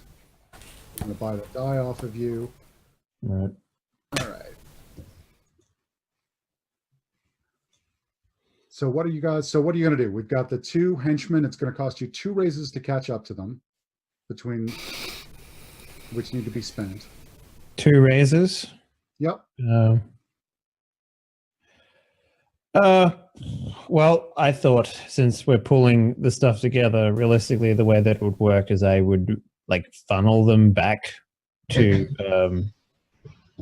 I guess the waiting arms of this nurse, doctor, whatever she is. And I think we should use those 2 to do that. And from there, I guess we can go into whatever it needs to be to take them down. Yeah. Yep. All right. So I will just mark down to both. So there's 7 raises between the 2 of you. Yeah. Have chased them down. So they are now between these man and this woman are now between the 2 of you. I've been meaning to ask this for a while. Do I start with any weapons? Do you want? That's an excellent question. The answer is, you start with weapons that are practical for you to have. So, what makes sense for her? This system is not really big on. Combat. Specificity about property. So if there's something that you think she has, then she has it. Unless it's Would she have a there are things that it just wouldn't be reasonable for her to have. Yeah. Like, it's reasonable for her to have it, like a sword or even Yeah, I imagine that she would have, like, for protective purposes, she would have like I want to say a rusty or not a plain rapier. Or Really? something. What, in a hospital? She'd carry that around? I'd say I'd say she'd have a knife, at least a knife on her. Yeah, okay, more of a dagger. Yeah, she's got a dagger. But you might have a sword, but not on you. Do you know what I mean? Yeah. Yeah. Because if you were just walking around dealing with patients, you're gonna walk around with a knife in your, a sword in your fucking belt, are you? Yeah, fair enough. Sorry. No, it's perfectly fine. Yeah, that makes more sense. I was just thinking like for protective purposes, but you know, caught to use the idiom, caught with her pants down, grabbed the first thing she could, which would probably be like an improvised weapon, so to speak, as in a scalpel. Fair Well, enough. I mean, you just cut a guy's leg off, so No, we were going to, and then he had a seizure. Right. Now, so the way that it works is that there's no set damage for of any particular weapon. It's how many raises you're willing to spend. correct. So yes. you could spend raises. So you, for brutes, which the other group is dealing with, it's one raise, one brute. Here, you'll do a wound. Now, these are not really strong characters, so you'll be able to do wounds to them fairly quickly, I think. Mhm. But they'll take a wound for every raise. Right. Well, I mean, And I just rolled their raises, so the henchman has 3 raises, the henchwoman has 2. So whenever we get down to you guys having 3 raises, the henchman will get to go. right. Now, remind me here, but don't the players get to know the? Like, there's something in the book about there being like we get to know something about the characters, about the villains, about how much health they have and stuff. Well, I have these little bars here that show you, but so these are not really strong villains. What I've said is that they have basically the equivalent of about 3 dramatic wounds. Mm-hmm. There's something I'm trying to remember something. There was something about like if you want to make them stronger or something, you have to roll the dice like raises like you normally would like another character. I don't know if minor villains do this actually, but I can't remember. Have strength and influence. And here I'm saying they have no influence. I mean, if you want to get into the mechanics quickly, what I've said is that they have basically 3 strength, which actually means I rolled too many dice.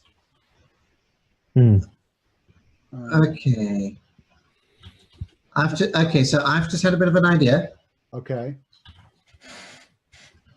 I would like to Well, possibly spend a raise okay. with my notice finesse, whilst Juan is chasing them on the roof. Yeah. Could I use notice to? Could I look for? Because I imagine that San Felipe has like a city guard or what have you. Yes, I'm sure it does. Could I notice some of them and tell them that someone is chasing the people who started the fire and to follow me? I'm going to say that absolutely you can, and I think I want to put this. So you can certainly get some assistance. Mechanically, we could say that you're going to spend the raise to say that they're there. Yeah. And I think that that's fine. Yeah. That's making an advantage, isn't it? Technically. Pardon? Making an opportunity, sorry. Yeah, exactly. We could call it that if we like. Mechanically, I think it's kind of, I'm not sure that it matters much. What will happen is we can create basically some guards to come and assist you. And they'll be kind of like a brute squad only working in your favor. I mean, they can certainly see the fire. So spend a raise. Sure. I'll spend a raise. You know, more. It helps us because, you know, I want to catch these guys. Exactly. Well, guy and girl. Sorry. See, now this is where Roll20 is just kind of, I probably need to configure things a little better. But Any objection? Any objection, Dave? No, that sounds fine to me. all right. There's a so pooled guards- resource, so either one of us can say whatever we like, really, ultimately. Exactly. That's part of the point. So we'll say 4 guards come along to help you. I think that's reasonable. Now the guards will go. Is there 4 of them? I gotta have them turn. Boy, Sorry. that's all right. No. We need to do this. So they'll go last. They are the equivalent of brutes, but there are 4 of them, and they will do 4 damage to either the henchman or the henchwoman when we get there. All right. So the other thing that we can potentially do as well, if you really wanted to, how many raises do we have left? 6? 6. All right. So the way that this can work is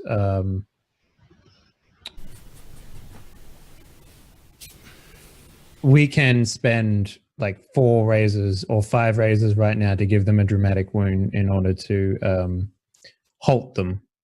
So the problem with dramatic wound is that they will get stronger the moment we give them to them. But it means it doesn't work that way for villains. it does. Oh, okay.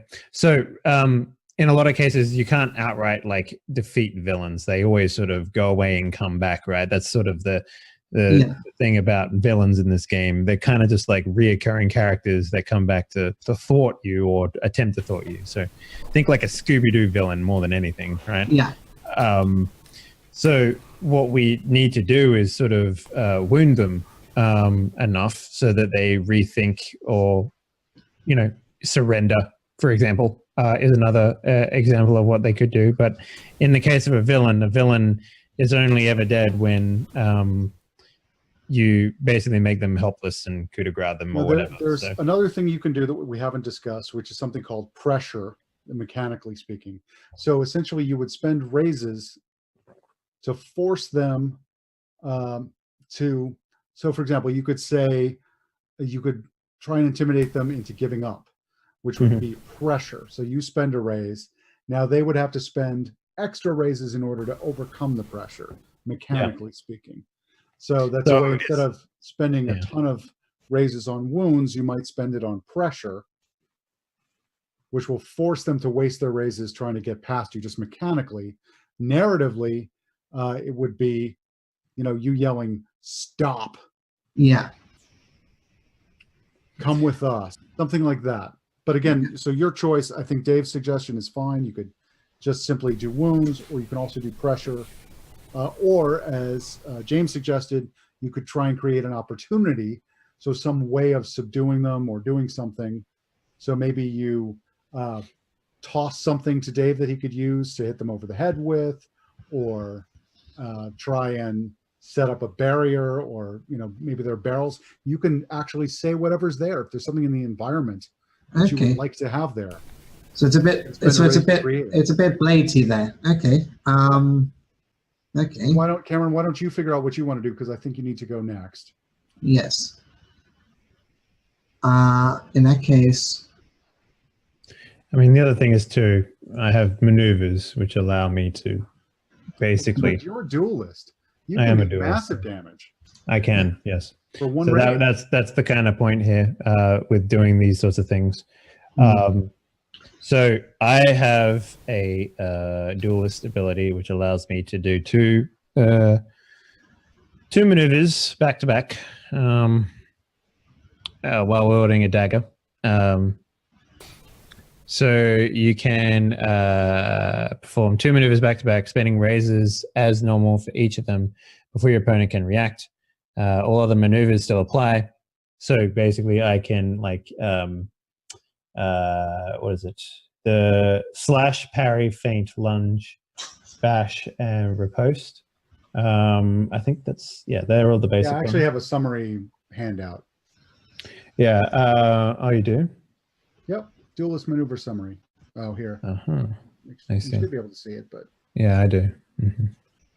So basically, the There's a couple of really good ones in schools and stuff like that, but I don't have them specifically. So I can spend 1 raise to attack them, which will give them 3 wounds, rather than spending 3 raises to do 3 wounds.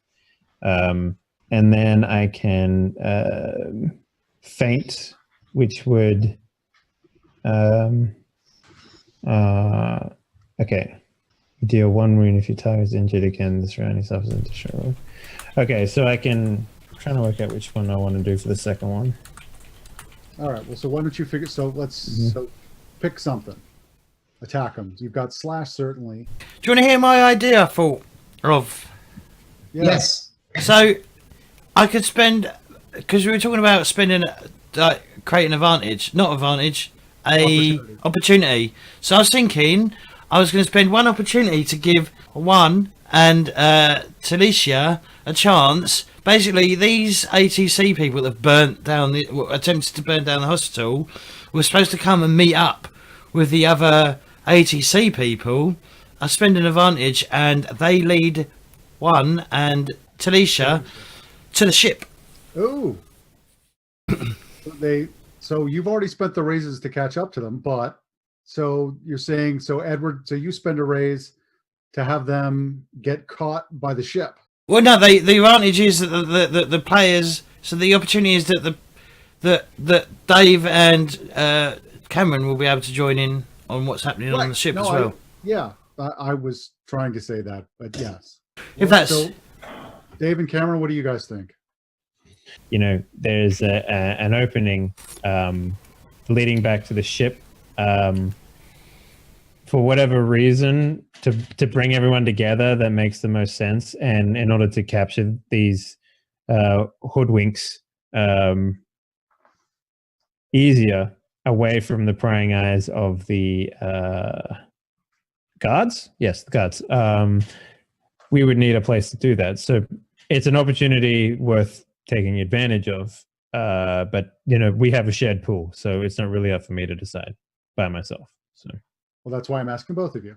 I'm fine with it. Okay. all right. I'll spend that raise then. Okay. So All right. we did some quick math when it comes to the damage being able to be dealt because of the fact that it's outside of both of our approaches to the situation to at least for this round right now. Doing damage will cost me a total of 4 raises to do 6 damage to a single person using both slash and riposte. But I'm happy to use that as the last part of our turn. When do they go? 3? Is that when they go? 3 and 2.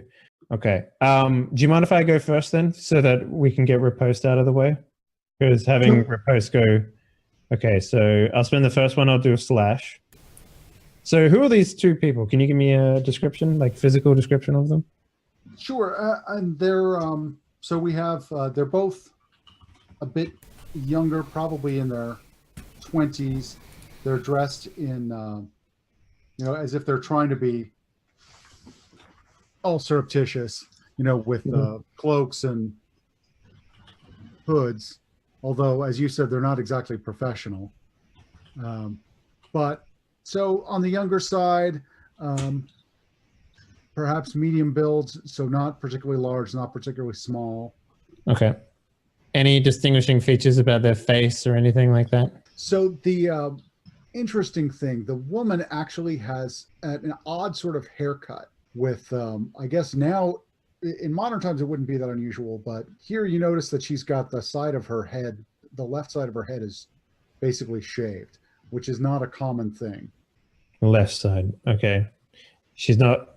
the first thing that came to mind was like maybe an archery thing or something like that, but that doesn't make sense. Okay. Well, I guess I would point my attacks towards her then, if she stands out the most in any way. That's where I would push it. So slash is a basic maneuver used to attack one with the most gifted street thug which she could master. When you perform a slash, you deal a number of wounds equal to your ranks in weaponry. So because it's outside of my approach, it costs me 2 raises. And my rank in weaponry is 3. So it'll do 3 wounds to her. I think you were right the first Oh, time. my. I'm sorry. So how many wounds did you end up doing to her? 3. 3. Yes. So that. Now it's worth pointing out that these are all like intended to do not harm to them, right? So maybe bruising, maybe slight nicks and cuts because I am using a dagger, but for the most part, to kill them, you would actually have to spend a hero point to kill them, and you're not going to do that. So they're yes. not gonna But just die. in terms of like, I'm not like going at them and lunging and swiping in order to maim. The stuff that's happening here is like maybe I don't know how you'd actually do that. Be precise with the dagger in order to not hurt someone. Maybe using the bunt end of it, I guess. You can hurt someone, but it can be non-lethal. You can cut someone just to wear them down. Like, Sure. Maybe the joints. I don't know. I don't use daggers in real life for anything other than cutting open boxes. So you go for their hands. You go for their legs. Like honestly, I'd go for their hands to begin with, just to like get them out of combat. If their hands are too cut up to wield a weapon, they're going to stop fighting, but they're going to still be able to talk. I like to imagine the fighting style is like a weapon is used, but it's mostly a series of like kicks and punches and, like hitting their ankles a lot and maybe like, I don't know, like hitting like bruising their thighs and stuff, things like that. Yeah.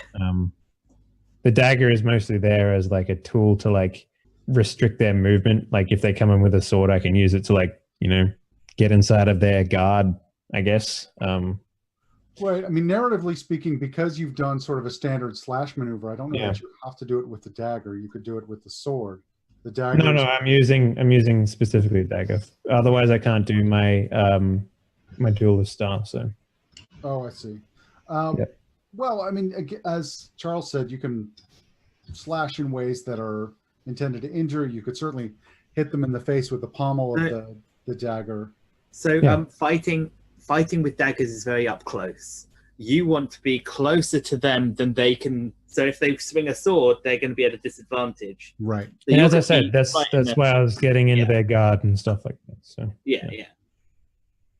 And the riposte is failure That's to after master they a attack. post has what was that? Sorry. Isn't that after they attack? No, because they are 3 and we are at 4.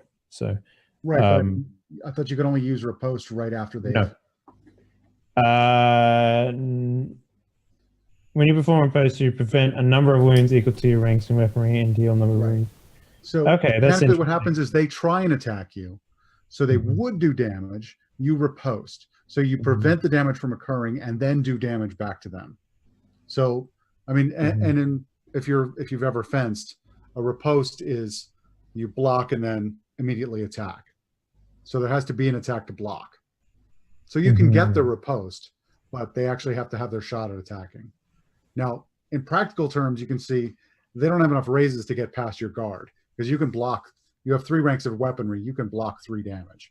And even if the henchman were to strike you, he can't. He only has 3 raises. So if he used them all, you could block it all and then riposte. Does that make sense? Yeah, I guess so. Okay, move forward. It's like a much better parry. Yeah.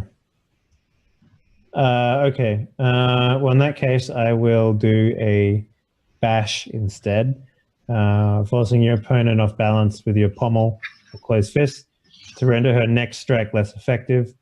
When you perform a bash, deal 1 wound. The next time your target deals wounds this round, she deals 1 less wound for each rank you have in weaponry. So she will do 3 less wounds, and she will take a single wound herself. So I just did the wound to her. Yep. Let's see. So let's take that raise. Oh wait, that was 2 raises, right? Because it's Off thing, yes. So that'll put us down to 2 total. because we're at 6 before. Right. And it costs 4 to do both of them. Okay. So she is pretty badly beaten up at this point. I'm going to go ahead and use up her raises to flail at you, which will be ineffective because of the bash you've just done to her. Yeah. But she's still going to try. Mm-hmm. So you have hit her in the face. Now, how do you think that you've the bash with the pommel, definitely broke her nose. Definitely. Yep, and now she's got blood in her eyes, so she swings at you frantically, and because she can't see properly, she just swings wildly and misses you. Mm-hmm. So you guys are at 3. The henchman is at 3. Villains go first. So the henchman now will take a shot. He is going to defend his partner, and he will. Let's see. Well, I guess he's going to use his 3 raises to try and damage you. Unless you riposte or parry, he is going to hit you for 3 wounds. Yeah. So so the way that it'll work is the following turn, right? So he's going to spend 3. Right. Doesn't have to be another round. It just has to be your next action. Yeah. So then, do you mind if I use the remaining 2 of our raises here? But I can't see anyone's names on the character sheet. I really can't. I can only see the Stormbreaker sheet, so I don't know what your character's called. Taleisha. Taleisha. Mm-hmm. Yes. Do you mind if I use the remaining 2 raises to do this? Go ahead. All right, I will riposte then. All right. So when you perform a riposte, prevent a number of wounds equal to your ranks in weaponry and deal a number of wounds equal to your ranks in weaponry. Exactly. So, yeah. So 3 is my total right now. So you took no damage, and he took 3 wounds. So you can see from their gauges that they've actually taken some damage. Now, I can't see the gauges either. So you can't see the gauges, really? I can't see the names. I can't see the gauges. Oh, well, we'll have to work on that later. Mm-hmm. So if you just click on each of the targets, you'll be able to edit them to show to players everything. Can I suggest something before we go any further? If you go to the settings, if all the players go to the settings, and rather than change your name to your character's first name, and then in brackets put your actual name, and just save it, and that will be just for this game. That shows us both there. Oh, can you see them now? Yeah. Whatever you did to that henchman, you'll do to the other one. So. My apologies. I didn't know how to set the permissions properly. So good. There we go. Cameron gets it the wrong way round. There we go. I play other things on this, Yeah, but it's only for this. I can see It's only saved to this game, so.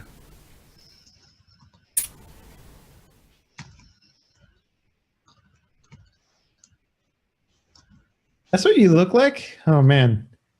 I didn't know which character was which. I thought you were the blonde one, Edward Carey. Oh, really? Yeah. I think it's an amazing picture. I just didn't think that was your character. Oh. Oh, good. I'm really sorry. I thought you guys could see all these things. No, not at all. Well, now you can. Yeah. Awesome. Oh, lesson learned.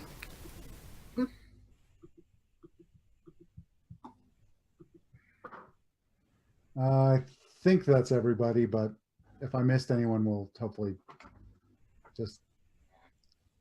If you hear about somebody and you say, wait a minute, I don't see them, just tell me and I'll fix it. All right, so now you can see where they are. Mm-hmm. So we have the guards who get to do something. What did we say? The guards have... There are 4 guards. They are... Didn't we take an opportunity to get away from the guards? Oh, is that what you did? That's fine if that's true. Yeah, the idea was that we... the opportunity. That's right. Okay, Yeah. so we'll get rid of the guards. Guards are gone. So, Sweet. that is done. There are some brutes left who were prevented from acting. So basically, what I think has happened is that we are back to the beginning of a round. Reinhard And still now- got Time to 3. get everybody back into combat. All right. Okay. Yeah, sure. So now we can pick new approaches and roll and do this action sequence with everybody. And we'll see if we can make this work. Okay. Right. First and foremost, I'm going to spend a hero point. Actually, no. Let's get approaches, and then Yeah, I let's can do just. approaches. Sorry, Matt. What did you say? Yes, I'm agreeing with you. All right. Let's do approaches. Who So wants? let's see. Edward, do you know what your approach is going to be? So yeah, I'm going to. I assume I have a sword. If not, hopefully someone will throw me a sword. I'm sure you have a sword. Actually, Oh, wait, no, you don't, because someone will have to throw you a sword. They would have taken your sword when they took you captive. okay. But I'm sure someone can throw you a sword. How many brute squads are left? Out of curiosity. There are 6 total. They are all on the dock at the moment. They were going to try and get up on the ship, but they haven't gotten there yet. Well, some So are in the the water. So the reason I say this is because my character has whirlwinds of steel. Your hero must. Hang on, I can just put it up there. Your hero must have the fencer advantage in order to purchase this. When you make a weaponry risk using a rapier, dagger, or cutlass or a similar weapon in one hand, you can choose not to roll dice at the beginning of the round. If you do so, you reduce the strength of all brute squads in the scene by half, rounding down. But I have to not make a roll. So we can discuss whether or not this is something that's worthwhile doing at this point. I think not, honestly, because these henchwomen and stuff. But Well, are the henchmen and henchwomen, are they brutes or are they not brutes? no, they're not brutes. So that's why Okay. I'm asking how many brutes there would be. So There's 6. yeah. Well, so Monty, you have done almost nothing today. I want to apologize for that. So why don't you tell me what your approach is? I think I shall go brawn weaponry. Wonderful. Oh yeah. Go ahead and No, roll. hang on. I'm going to spend a hero point. I've just spent my last hero point, and I'm going to use camaraderie on Reinhard. So when I spend a hero point add an ally, they gain 4 dice instead of 3. So yeah, you add plus when you finish your roll, you just hit +4 dice at the top there, Andrew, and that'll give you an extra 4 dice on top. Cool. Of I also get an extra dice because of my bruiser advantage. Yes. Yes. And you got And- an extra 2 dice for flair. So I'm pretty sure the bonuses max out at 3. No, there's no Hang on. max. No, there's no max. No Normally max you at all. max out at 10 dice. Right, so I roll my weaponry first, then do I, and then just add extra bits. Right, so weaponry and brawn. It should give you the Yep. option to pick brawn from the menu. Yeah. No penalties, and then I'll just add how many bonus dice Yes, I the have. bonus will be 4 dice for the Camaraderie. 4 dice because Edward's helping you, plus 2 dice for flair. So I guess what's that? 6 bonus dice, which will max out at 10. Okay.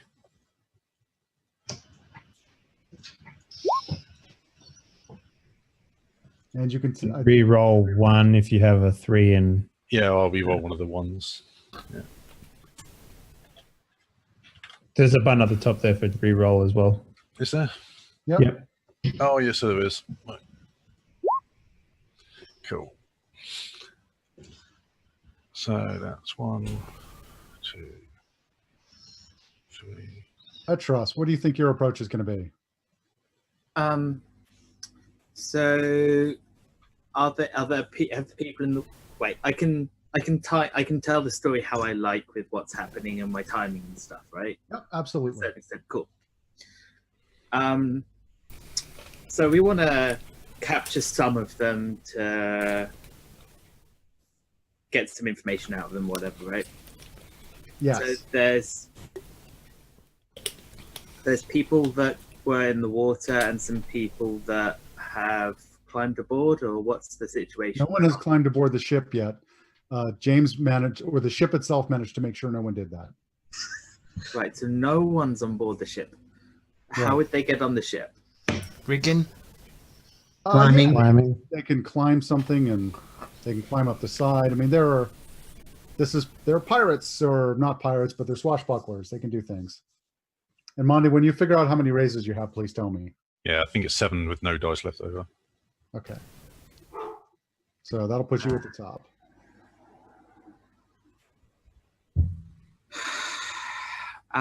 What's the place like? How magic's going to be an issue? I'm just going to fire a gun.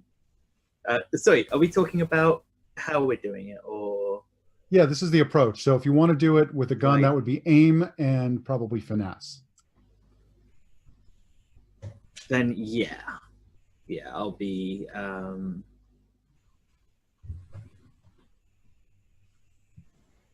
Yeah, I'll be shooting them from across. Did you not hear my lead? Oh no, I'm shutting up. No, I didn't. Well, yeah. Don't kill, capture. So I'm shooting their legs.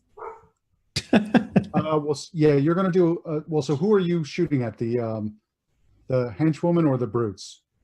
The brutes, I think. No, I'll go for the henchwoman, the leg. Try and stop her from getting away.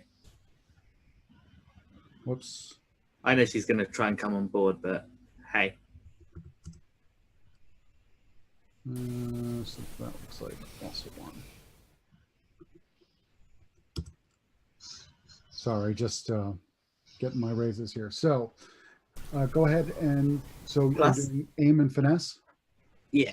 So go ahead and roll those +2 bonus dice. So not now, gonna Edward, what are you doing? So yeah, hopefully one of the crew or someone will toss me a sword, and I'm basically I'm gonna swing. I'm gonna grab a fucking one of the rigging things and swing off and go down to the ground and wave my sword at them. Oh, I think that's wonderful. So what? So let's go. Are you One going success. Sorry. Sorry. Charles? How many did you get? 1 with 3. Do you have how many dots do you have in aim? Oh my god. 2, 1. So you can Yeah. spend a hero point if you want to if you want to roll one more die. No. No. All right. So, well, then I'm going to buy those 3 off of you to give you. If I can get to it. Let's see. Give you No, those no, 3. don't give him that. Use the 6 and the 2 and the 2 1s to Well, make. no, I had 1 hero point. I want the hero points. Oh, okay. No. All right. As a player, I'm choosing. All right. Mm-hmm. If you want. Thank you. I mean, I'll get some danger points out of it, which I'll take in a minute. Yeah, that's fine. And so that's 1 raise.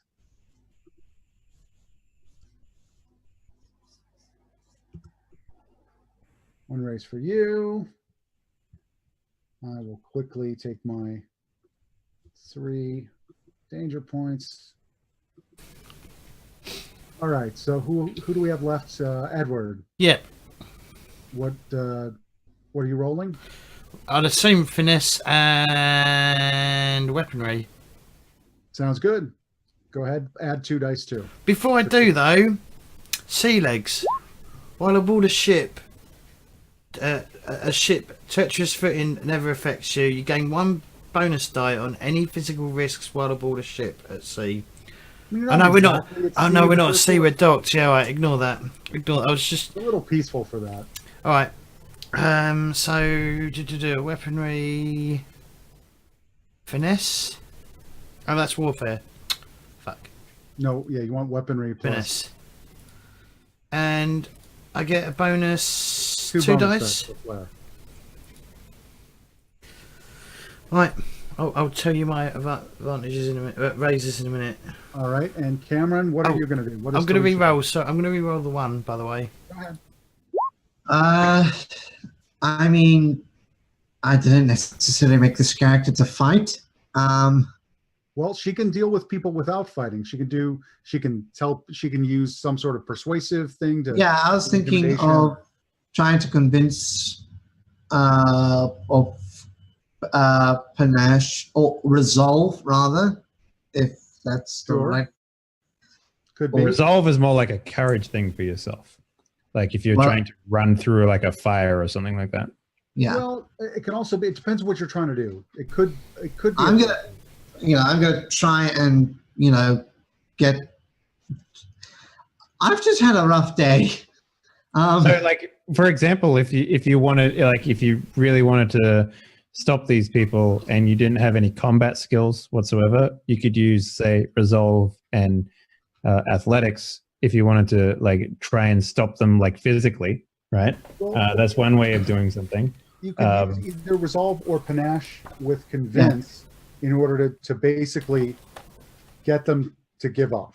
Yeah, that's what I'm going to do. So I'm going to do convince panache, and the plan is to try and convince them to put the freaking weapons down and surrender. Excellent. So go ahead and roll that and take 2 bonus dice. Now, did you see how to?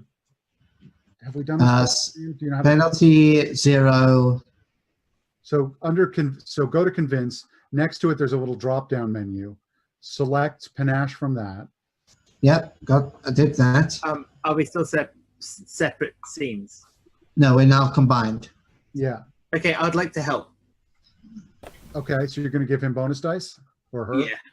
Okay, so you're going to spend a hero point. That gives you 3 extra dice. By the way, I've got 4 raises and 1 remaining dice. So penalty, I've got no penalties, and then it says input bonus ? I put 3. So I've Because got all I'm this going on, and I've got my dog driving me nuts here. So you said 4 raises. And 1 4 raises, remaining. 1 left over. Yeah, that's brain tired. Edward, there we go. That's all And right. the way I'd like to help is really uneconomical, but I'm going to spend. Is it okay if I use one of my? Is it okay to just use another hero point to create a crash of lightning to happen through minor? Oh, that's It's interesting. not what I have. Well, But- you can use one of your raises because we're getting to the end of the session. I'm going to say you can go ahead and use a hero point to Well, it's as not a raise, basically. when I'm using not one of my set Well, ones. that's right. You need to use a hero point and a raise. And a raise. Yeah, I'll use both. Okay. Yeah, I think it's a hero point and a raise during an action sequence. Yeah. So you can do that, but it's not your turn yet. There's At any point. more raises. Reinhard has At any way point. more. And Plus, Juan- it'll cost you 2 raises to do that rather than 1 because it's outside of your approach too. I'll let him do it if he spends an extra hero point, but I do want to make sure everybody does their roll. So, Cameron, are you? Yes. Bonus. It's actually at the point where I should probably be putting in the bonus dice. It's 3 for me. Oh yeah, 3. Oh. So actually, it's 5 total. 5. Because, you got- Jeez. because someone helped you, Okay. and then you had 2 bonus dice anyway, Okay. So 5 in the bonus. right? No penalties. Here we go. Here's the roll. Nice. Okay. So it's Who's Jesus. next? Last I but haven't not least rolled is yet. Juan. All right. So I have Fencer, bonus die. Haven't you're gonna do used weaponry? weaponry. Mm. Yes, weaponry finesse. The idea here is, again, to take them down a peg, and, also tell them that they're way out of their element and that we're going to be taking both of them for questioning. And it's going to be, the pain they inflicted on everyone is going to be dealt back to them, at least when during combat, until they stop and surrender. So I'm also going to be spending 2 hero points to give me 2 bonus die here. Okay, so then you Total of 5 dice. for the bonus. All right, I will re-roll one of those ones. Okay, so that gives me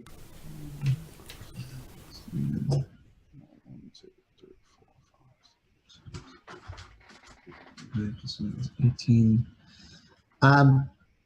It only counts as a raise if I get 10, right? yes. Yeah.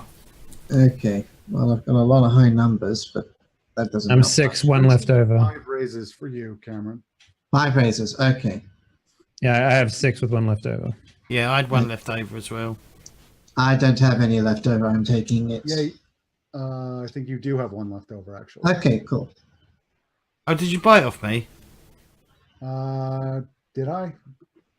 I've Yeah, I gone. I did. think you did. Yeah, I've gone back up to one. When we say 1 left over, does that mean like there's 1 left over from the pre? Sorry?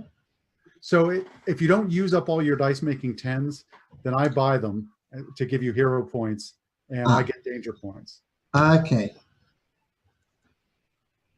So I think we have everybody set. The brute squad's going to go last. The crew will go before them. If there's any left, I doubt there will be. Reinhard, you with 7 raises get to go first. Monty, you finally get to do something. Right, is there like a limit to the number of raises I can spend per? Nope, there are not. You can spend from 1 to 7 or even none if you really want to do nothing after all this time. Cool. I don't know if you can spend 0 because then your turn would go on infinite. Well, basically you would be holding your actions. I guess you right. could move yourself around. Yeah. Like it says, like with quick reflexes, I get to take actions if I've got an additional raise when I use weaponry as well. So what that means is when a villain, so if a villain rolled 7 raises, had 7 raises as well, Normally they would go first. they normally go first. But what that would mean is you go before them. I see. Yeah, it's not written very well, but the idea is that you get to go before anybody else. I see. Nice. Right. With Cool. that skill.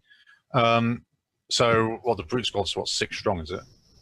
Yes. So you should probably you certainly can use some rigging or use something to get yourself over to the other side. to the Dive dock. into the water holding a plank of wood and hit them all at the same time. Yeah. You could absolutely do that. Huh. You could grab the plank that Edward has pulled up, jump over, and slam into the brutes. Yeah, that sounds like a plan. That would probably use up. Okay, let's do it. Yeah. All right, so it'll take 1 raise to do the jump. Yeah. And then the other 6 would take out all the brutes with the plank. Wait, let's do it. Let's plank them. Yeah. All right. That is some plankton. Good job. I see nothing wrong with that. I think it's wonderful. But there is only one thing I require, which is I require you to narrate what you do to take them all out. I want to Cool. hear this. So yeah, I grab the plank and leap over the edge and do sort of like a full cycle around. Maybe I help push you off as you go, which is me helping because I did I did like. Yeah. You sort of get down and give me a boost, like leap,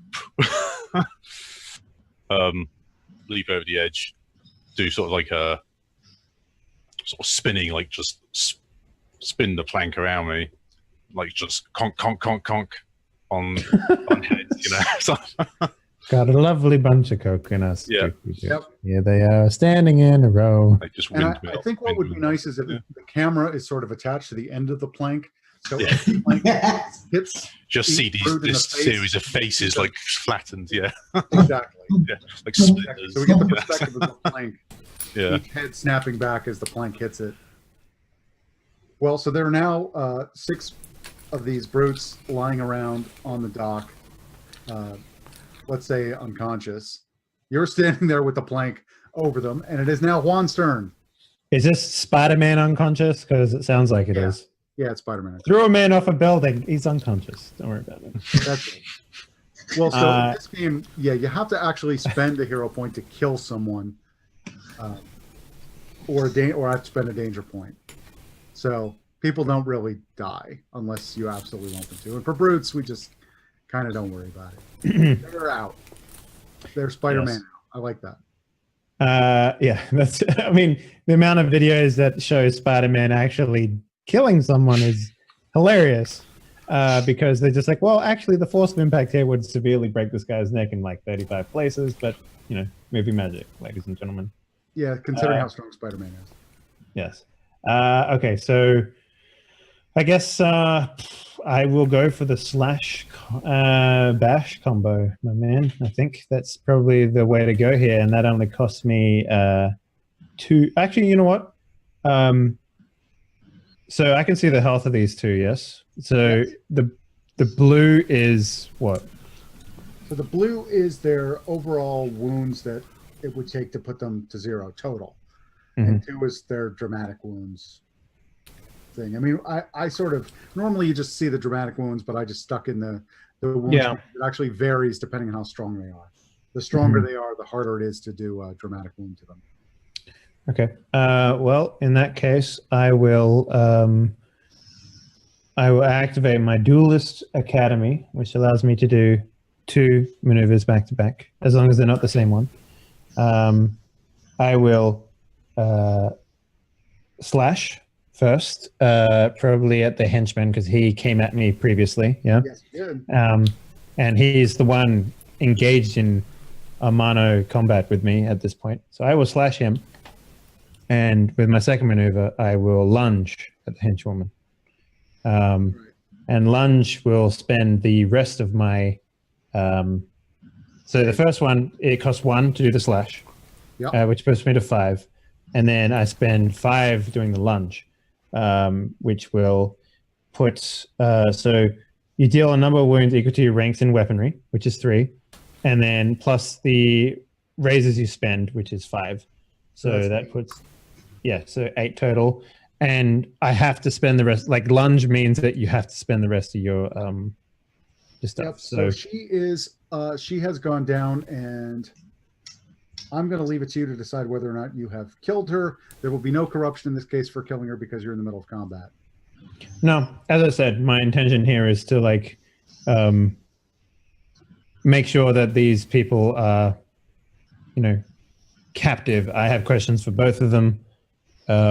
And I was promised at least the ability to ask those questions as long as I, You are an extremely skilled swordsman, so I think it is completely reasonable for you to be able to wound her in such a way that she is out of the fight completely, but not... Just slashes, man. That's all you would do, wouldn't it? You just slash across the chest. Crisscross across the chest, whatever. Minor wounds. Exactly. Yeah, draw my name in there, like Zora. Yeah. You have the opportunity to ask her questions, is what I think. So the henchman takes 3. He did the henchman's damage. He took 3. Oh, okay. So you're going with the remainder, right? I thought it was the other way around. That's cool. It's all good. Well, I thought you slashed the henchman and did the lunge to the henchwoman. I did. Yes. I was Yes, wondering how the health bar works, but you're taking away rather than adding. Yeah, I did it that way, so it was more like in a game. Yeah, no, I understand now. I just saw it backwards. Yeah, you guys are the other way. Yeah. But for brutes and henchmen, I did it that, and villains, I'm doing it that way, just so you can see how much is left. Mm-hmm. Yeah. So henchwoman down. Henchman. So yeah, I end essentially standing on top of her with the dagger in my hand, and I turn my attention back to the henchman, and I raise a single eyebrow, like, "Are we doing this?" And now it is Taleisha's turn. Right. Seeing the massive fight that's just happened, There's only one left. It's only him left. I'm just going to say to him, you burnt my hospital, now you're going to pay. Do yourself a favor, drop your weapons, and maybe this guy will be kind to you. So the henchman looks at you, looks around at the other people, looks at the brutes on the ground. I'm just going to be like leaning on the plank with like a armpit type thing. Just I love that they have a comical like a lump on their head. yeah, like a big X on it. Yeah. Yeah, and the sword his hand opens and the sword drops on the ground, and he sort of looks around and Hands on your head. Yep, and we fade to black. And you guys will get to ask all of your questions in the next session. Nice. Nice. As it turns out, duelist skills are actually really good. Right, can I I just... didn't think that. So, okay. I was looking it up because I did read it before, and don't look things I up. think this does count as well. Clapping in irons. Escape from the Atabean trading company's clutches after being captured or enslaved. Each hero gains one of the... This is basically ship back... Is it ship backgrounds? No, ship adventures. Sorry. Each hero gains one of the following advantages of a choice. So you need to rule whether we've done that, whether we've escaped from the Atabean trading company clutches after being captured or enslaved. Okay. And what it does, we get to add that to the ship as an adventure for the ship, and we all get to each hero gains one of the following advantages of her choice: slip free, streetwise, or team player. In addition, gain one bonus to future attempts to resist capture by the company. Nice. Page 177 of the Poet Nation book, if you're interested. Let's see. Because I think they unlock as you like hit the oh god, as you like achieve the adventures. I mean, we didn't so much escape capture as prevent it being retaken. I got captured. But I suppose you did, yeah. Oh, he sure did. I have no problem with that. Am I being too rules lawyery with that? Pardon? Or am I being too like rules? You know, like trying to like. Lawyery? No, Yeah. I think that's fine. But what I would ask is that we deal with spending points at the beginning of next session. Okay. Just because I'm a little fried. All right, cool. Okay, so I wrote down Clapham and Irons as an adventure on the ship. So we won't just... Let's make sure we do it. Make sure everybody gets either slip-free, streetwise, or team player. all right, should we do some shout-outs then? Sure. Right, Cameron. Oh, what about before we do that? Can we talk about like the story stuff that anyone accomplished today? Oh, yeah, good point. Yep. Yep. Yeah, let's look at what people did for... What do you think? Where are we? So let's go through everybody's stories. Well, let's start with Juan, since I know you got somewhere with it. Yeah. So the idea that I needed to go to the flower district or whatever it was and investigate her crimes and see firsthand her crimes, I guess. I think you did. Cool. Would you consider that to be complete then, considering that It's was only a a two-step two-part story, so yeah. So Yeah, you get okay. a valiant spirit. which is And cool. For next time, you'll have to come up with another story. Yeah, I'll come up with something. All right, so Dark Liquid. Monty, I actually have plans for you, Oh my. and we didn't get to them, and I'm really sorry. But No worries. next time, now the party's together. Let's see, Petras. Yeah. You added a story, didn't you? You said, "Oh, find your own niche amongst the crew. Find location of the stone." Crap. No, don't worry about it. Tell me this one. Yeah, I completely completed one last time. I'm right. yeah, that's true. So, Edward, you definitely got through step one. Really, I still don't know. All I've got is I've got a name, but I haven't. I mean, until I don't know. I don't think I'll know until next week who's who's pursuing me. All right, well, you'll definitely complete it next time. Just saying. That's all. I'm just trying to stay within like the. I mean, I've got a name, but I've got a name of a fucking henchman. He wasn't even. If he was a villain, then maybe I was able to go. Yeah, I've got a name. That's why I said, is he a villain? You've got some Spider-Man unconscious people you can interrogate. Well, we've got a henchman and we got a henchwoman and a henchman Right. as well. So they're a bit more important than like a brute. Yep. Yeah. And Cameron, I'm afraid we didn't get your thing done either, but we did give you a motivation. Yes. All right. So I guess that's everything. And then I will definitely give you all XP? just sort of Oh, a story? yeah, let's do 2 just for the episode. Okay. Because I think that seems No, get off, cat. Get off. No. Take that paw off. Sorry. and All right. again, just like last week, think about what you want to spend them on. All right. Yes. This minute. So, well, you're going to have to tell me how to spend XP then. Yeah, we'll deal with that. We can deal with that offline. Okay, cool. All right, so let's do some shout outs. We'll go around the table, we'll get people to do their little shout outs, and then we'll end. So we'll start with Cameron. Yes. You'll probably see me again Wednesday on the Dragon Turtle Games. Not Discord. You'll find me on the Discord server for that if you sponsored the creation of Carbon 2185. I'm also available on the People That Game Discord channel. Also, if you wish to see me interact with other people, I'm quite the regular viewer of Spiky Draws, a wonderful artist. He's just not a regular view of me. That's because I'm on your stream. So yeah, you can also again find me here regularly Mondays, playing and annoying the living crap out of James by talking too loudly into the worst mic ever created. And that's my stuff. Dark Liquid. Yeah. Yeah, you can find me on Twitter as Dark Liquid, and also you can check out some of the stuff I've published on for various RPGs on Joyful RPG under Dark Liquid Games.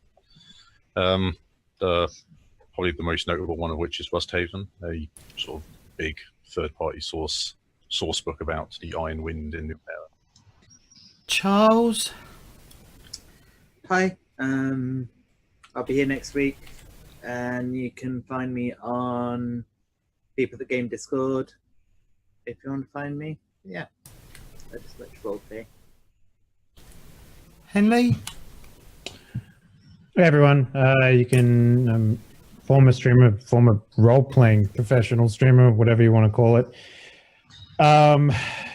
I don't really do it too much anymore, mostly because I don't have time outside of my career and stuff. But if you want to go check out all the stuff that I do, youtube.com/Henley. I think there's like 4,000 something hours of scheduled role-playing content up there, including the longest running Cyberpunk 2020 campaign on YouTube, apparently. So there you go. That's where you can find my stuff. Matt. Well, so I guess I'll be here. I don't know that I have anything else going on, but maybe next week I'll have something to report. Mm-hmm. All right. Thank you, Matt. Right. I'd like to thank everyone for playing. I'd especially like Matt for running it. That was really good. I really enjoyed it. Just to remind everyone that if you want to support the channel, you can either subscribe to me here or subscribe to me on Patreon. And also don't forget to check out all my social media for news and upcoming events. But other than that, I'd like to thank everyone for watching and for everyone for playing, and we will see you all next week. Bye. In the open ocean. Bye. Bye.